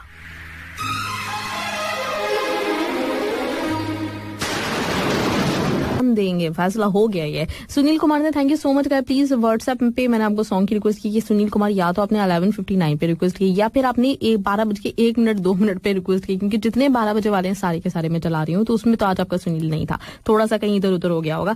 राइट, इसके साथ है कौन, इसके साथ सरफराज दंगू का मैसेज 107 की टीम, और बहुत खुशी हुई, जबरदस्त। और स्टूडियो हमसे मिलकर चले गए, तो सबसे बड़ी बात यही, कौन मिलके चला गया, किसने मिल लिया, किससे मिल लिया। राइट, इसके साथ मेरे पास एक इसका मैसेज ये है, ये भी सरफराज धंगू ही है। टॉपिक कुश्ती के ऊपर, तो पहले तो पता चलता है, पहले तो कुश्ती भी होती थी। कोशिश करता हूँ, सोचता हूँ कि इसमें दोनों का नुकसान है, यही सोचता हूँ मैं पहले, और हाथापाई होती है। पहली बात तो ये कि मौका ही नहीं देता हूँ, पहले से शुरू हो जाता हूँ, क्योंकि मौका ही ना मिले हाथ उठाने का, ऐसी बात है। इधर की उधर बात होने का भी वास्ता होता है, कभी सब कुछ कंट्रोल से मतलब बाहर हो जाता है, और जो लगाने वाली बात होती है ना, तो उसको कंट्रोल नहीं होता, फटक से कह देता हूँ। ओके ग्रेट, जबरदस्त जबरदस्त। और कहते हैं कि ऐसा तो कुछ नहीं होता, बचपन लाइफ में थोड़ा बहुत होगा, मतलब कुछ झगड़ा वगड़ा हुआ होगा, लेकिन उसके बाद से नहीं होता। ठीक है जी, जबरदस्त। और आपने कल ट्रॉफी जीती है, ग्रेट, जबरदस्त, बहुत मुबारक आपको। और इमाम बख्श बलूच कहते हैं मेहरमा बचपन साहब अल्लाह आपको खुश रखे, मेरी रिक्वेस्ट को सॉन्ग चलाने के लिए बहुत बहुत शुक्रिया। और मेरा ज़बानी झगड़ा हुआ है लेकिन मारा मारी अब तक नहीं। गुलाम मुस्तफा कसोरी साहब अस्सलाम वालेकुम। इमाम बख्श बलूच ग्रेट, लेकिन कितनी बोल्ड लाइफ गुजारी, कभी भी फड्डा नहीं हुआ, मतलब ये क्यों भाई। और सौराज आपका भी हो गया था, हाँ शामिल हो गया था। अमजद इकबाल ने कहा है कि कोई सॉन्ग की रिक्वेस्ट की हुई है, अगर मिल जाए अच्छा। पता है इस वक्त एक और बड़ा मोस्ट इंपॉर्टेंट सॉन्ग है जो एक भाई बड़े मतलब सदमे में आ चुके हैं, अगर उनका मैंने गाना नहीं चलाया तो कुछ हो जाएगा, तो इसलिए उनका चलाना बनता है। आज उनका चला देती हूँ, और आपका 12 बजे के बाद ही होगा, या फिर अगर 12 बजे होगा ना तो आपने गलती की होगी कि दोबारा मैसेज कर दिया होगा, तो इसलिए मुझे नजर नहीं आया। अर्जुन रॉय कहते हैं कि माई मैम कंप्लेन नहीं बता रहा हूँ, वैसे कि मैसेज मैंने किया था टॉपिक के हवाले से, आपने भी किया था अर्जुन, मैंने पढ़ा कि नहीं पढ़ा मुझे कुछ याद नहीं आ रहा, मुझे लग रहा है पढ़ दिया मैंने। अर्जुन रॉय अलवी सॉन्ग जबरदस्त मैम। साजिद अली बेफरवा जब मैंने उसको ख्वाब में देखा तब मेरा एक्सीडेंट हुआ होगा। और फ्ताब शायद गुड कहते हैं, अर्जुन रॉय कहते हैं thank you ma'am, thank you, बहुत बहुत शुक्रिया। और इसके साथ ही मेरे पास है किसका वाला मैसेज, किसी का अगर रह जाता है ना तो आप फिर दोबारा भेज दिया करें। अर्जुन रॉय ने अल्लाह हाफिज का, मुझे बहुत अच्छा लगता है आपका शो सुन के, good job ma'am, keep it up, thank you. Aziz Nifali ने वेरी नाइस सॉन्ग कहा है, हम अपनी मोहब्बत का इम्तिहान देंगे, तेरे घर के सामने अपनी जान देंगे। इरफान चकवा, अफरोज चकवा कहते हैं अपनी मोहब्बत का इम्तिहान, अच्छा सॉन्ग। और साइलेंट ने कहा वैसे मैम अगर ठंडी में लाइट की जगह फैन का बटन ऑन हो जाए तो घर वाले ऐसे देखते हैं जैसे हमने कोई बहुत बड़ा क्राइम किया हो, कमाल है बाबा, वैसे छोटे लोगों की वैल्यू ही नहीं होती। ओके राइट, मुर्तजा खान का मैसेज भी नजर आ गया मुझे, इनका नहीं रहना चाहिए था। कहते हैं अस्सलाम वालेकुम, गुड आफ्टरनून, डेलाइट डिलाइट। और आज का फड्डा, किसी से पिटाई या खुद पिटे तो खुद को पिटता नहीं देख सकता। ओके, मैंने खुद मार्शल आर्ट सीखी हुई है तो मैं उसका प्लेयर हूँ, तो इंशाल्लाह बिल्कुल मैं मारता हूँ, मार नहीं खाता ऐसे ही। जाना जी, गुड, जबरदस्त, क्या बात है, ग्रेट, जबरदस्त। कोई तो आया मतलब जीदार जो कह रहा है कि हाँ मैंने मारा है, मैंने पिटाई नहीं खाई है। शेख नूर कहते हैं अर्जुन रॉय सच में काम से गए होंगे जो ऐसे गाने लेकर आते हैं। अर्श आजम को बड़ी नई सॉन्ग लगा, ग्रेट। इसके साथ ही मैं लास्ट वाला ट्रैक प्ले कर देती हूँ, मेरा ख्याल है लास्ट ही होगा। ये कितने मिनट का सॉन्ग है मुझे चेक करना पड़ेगा, हाँ बहुत लंबा है तो ये लास्ट ही बनता है। चलिए जी, एंजॉय कीजिएगा ये वाला ट्रैक। नाम में इनका शामिल कर देखती हूँ कि क्या इनका नाम है और उसके बाद फिर मैं आपको बताती हूँ। पहले गाना चला देते हैं। मालिक, अब्दुल्ला मालिक वही वाले हैं जिनको भी मैं कह रही थी कि आप प्लीज मुझे व्हाट्सएप पे मैसेज करें। उन्होंने कहा व्हाट्सएप पे मैंने किया, ये क्या ड्रामे है, जब व्हाट्सएप पे करो तो कहती है फेसबुक पे करो, फेसबुक पे करो तो कहती है व्हाट्सएप पे करो। तो अब मुझे अंदाजा हो गया था कि अगर मैंने इनका गाना नहीं चलाया तो आज तो फड्डा होगा पक्का वाला। तो एंजॉय कीजिए अब्दुल्ला मालिक आप ये वाला ट्रैक अपना। और इसी तरह जैसे अभी अपने व्हाट्सएप पे मैसेज किया था, व्हाट्सएप पे किया करें और जहन में ये रखें कि आपने 12 बजे रिक्वेस्ट करनी है, ठीक है? तो इंशाल्लाह जरूर चलेगा। खुश रहे हमेशा, अताउल्लाह को सुनते रहे, मेरी दुआ आपके साथ है इंशाल्लाह। एंजॉय कीजिएगा ये ट्रैक लिस्टर्स और अपने से वापस लोगों का ख्याल रखिएगा। और इंशाल्लाह ताला कल आपसे मिलते हैं मंडे के रोज ERDC वाले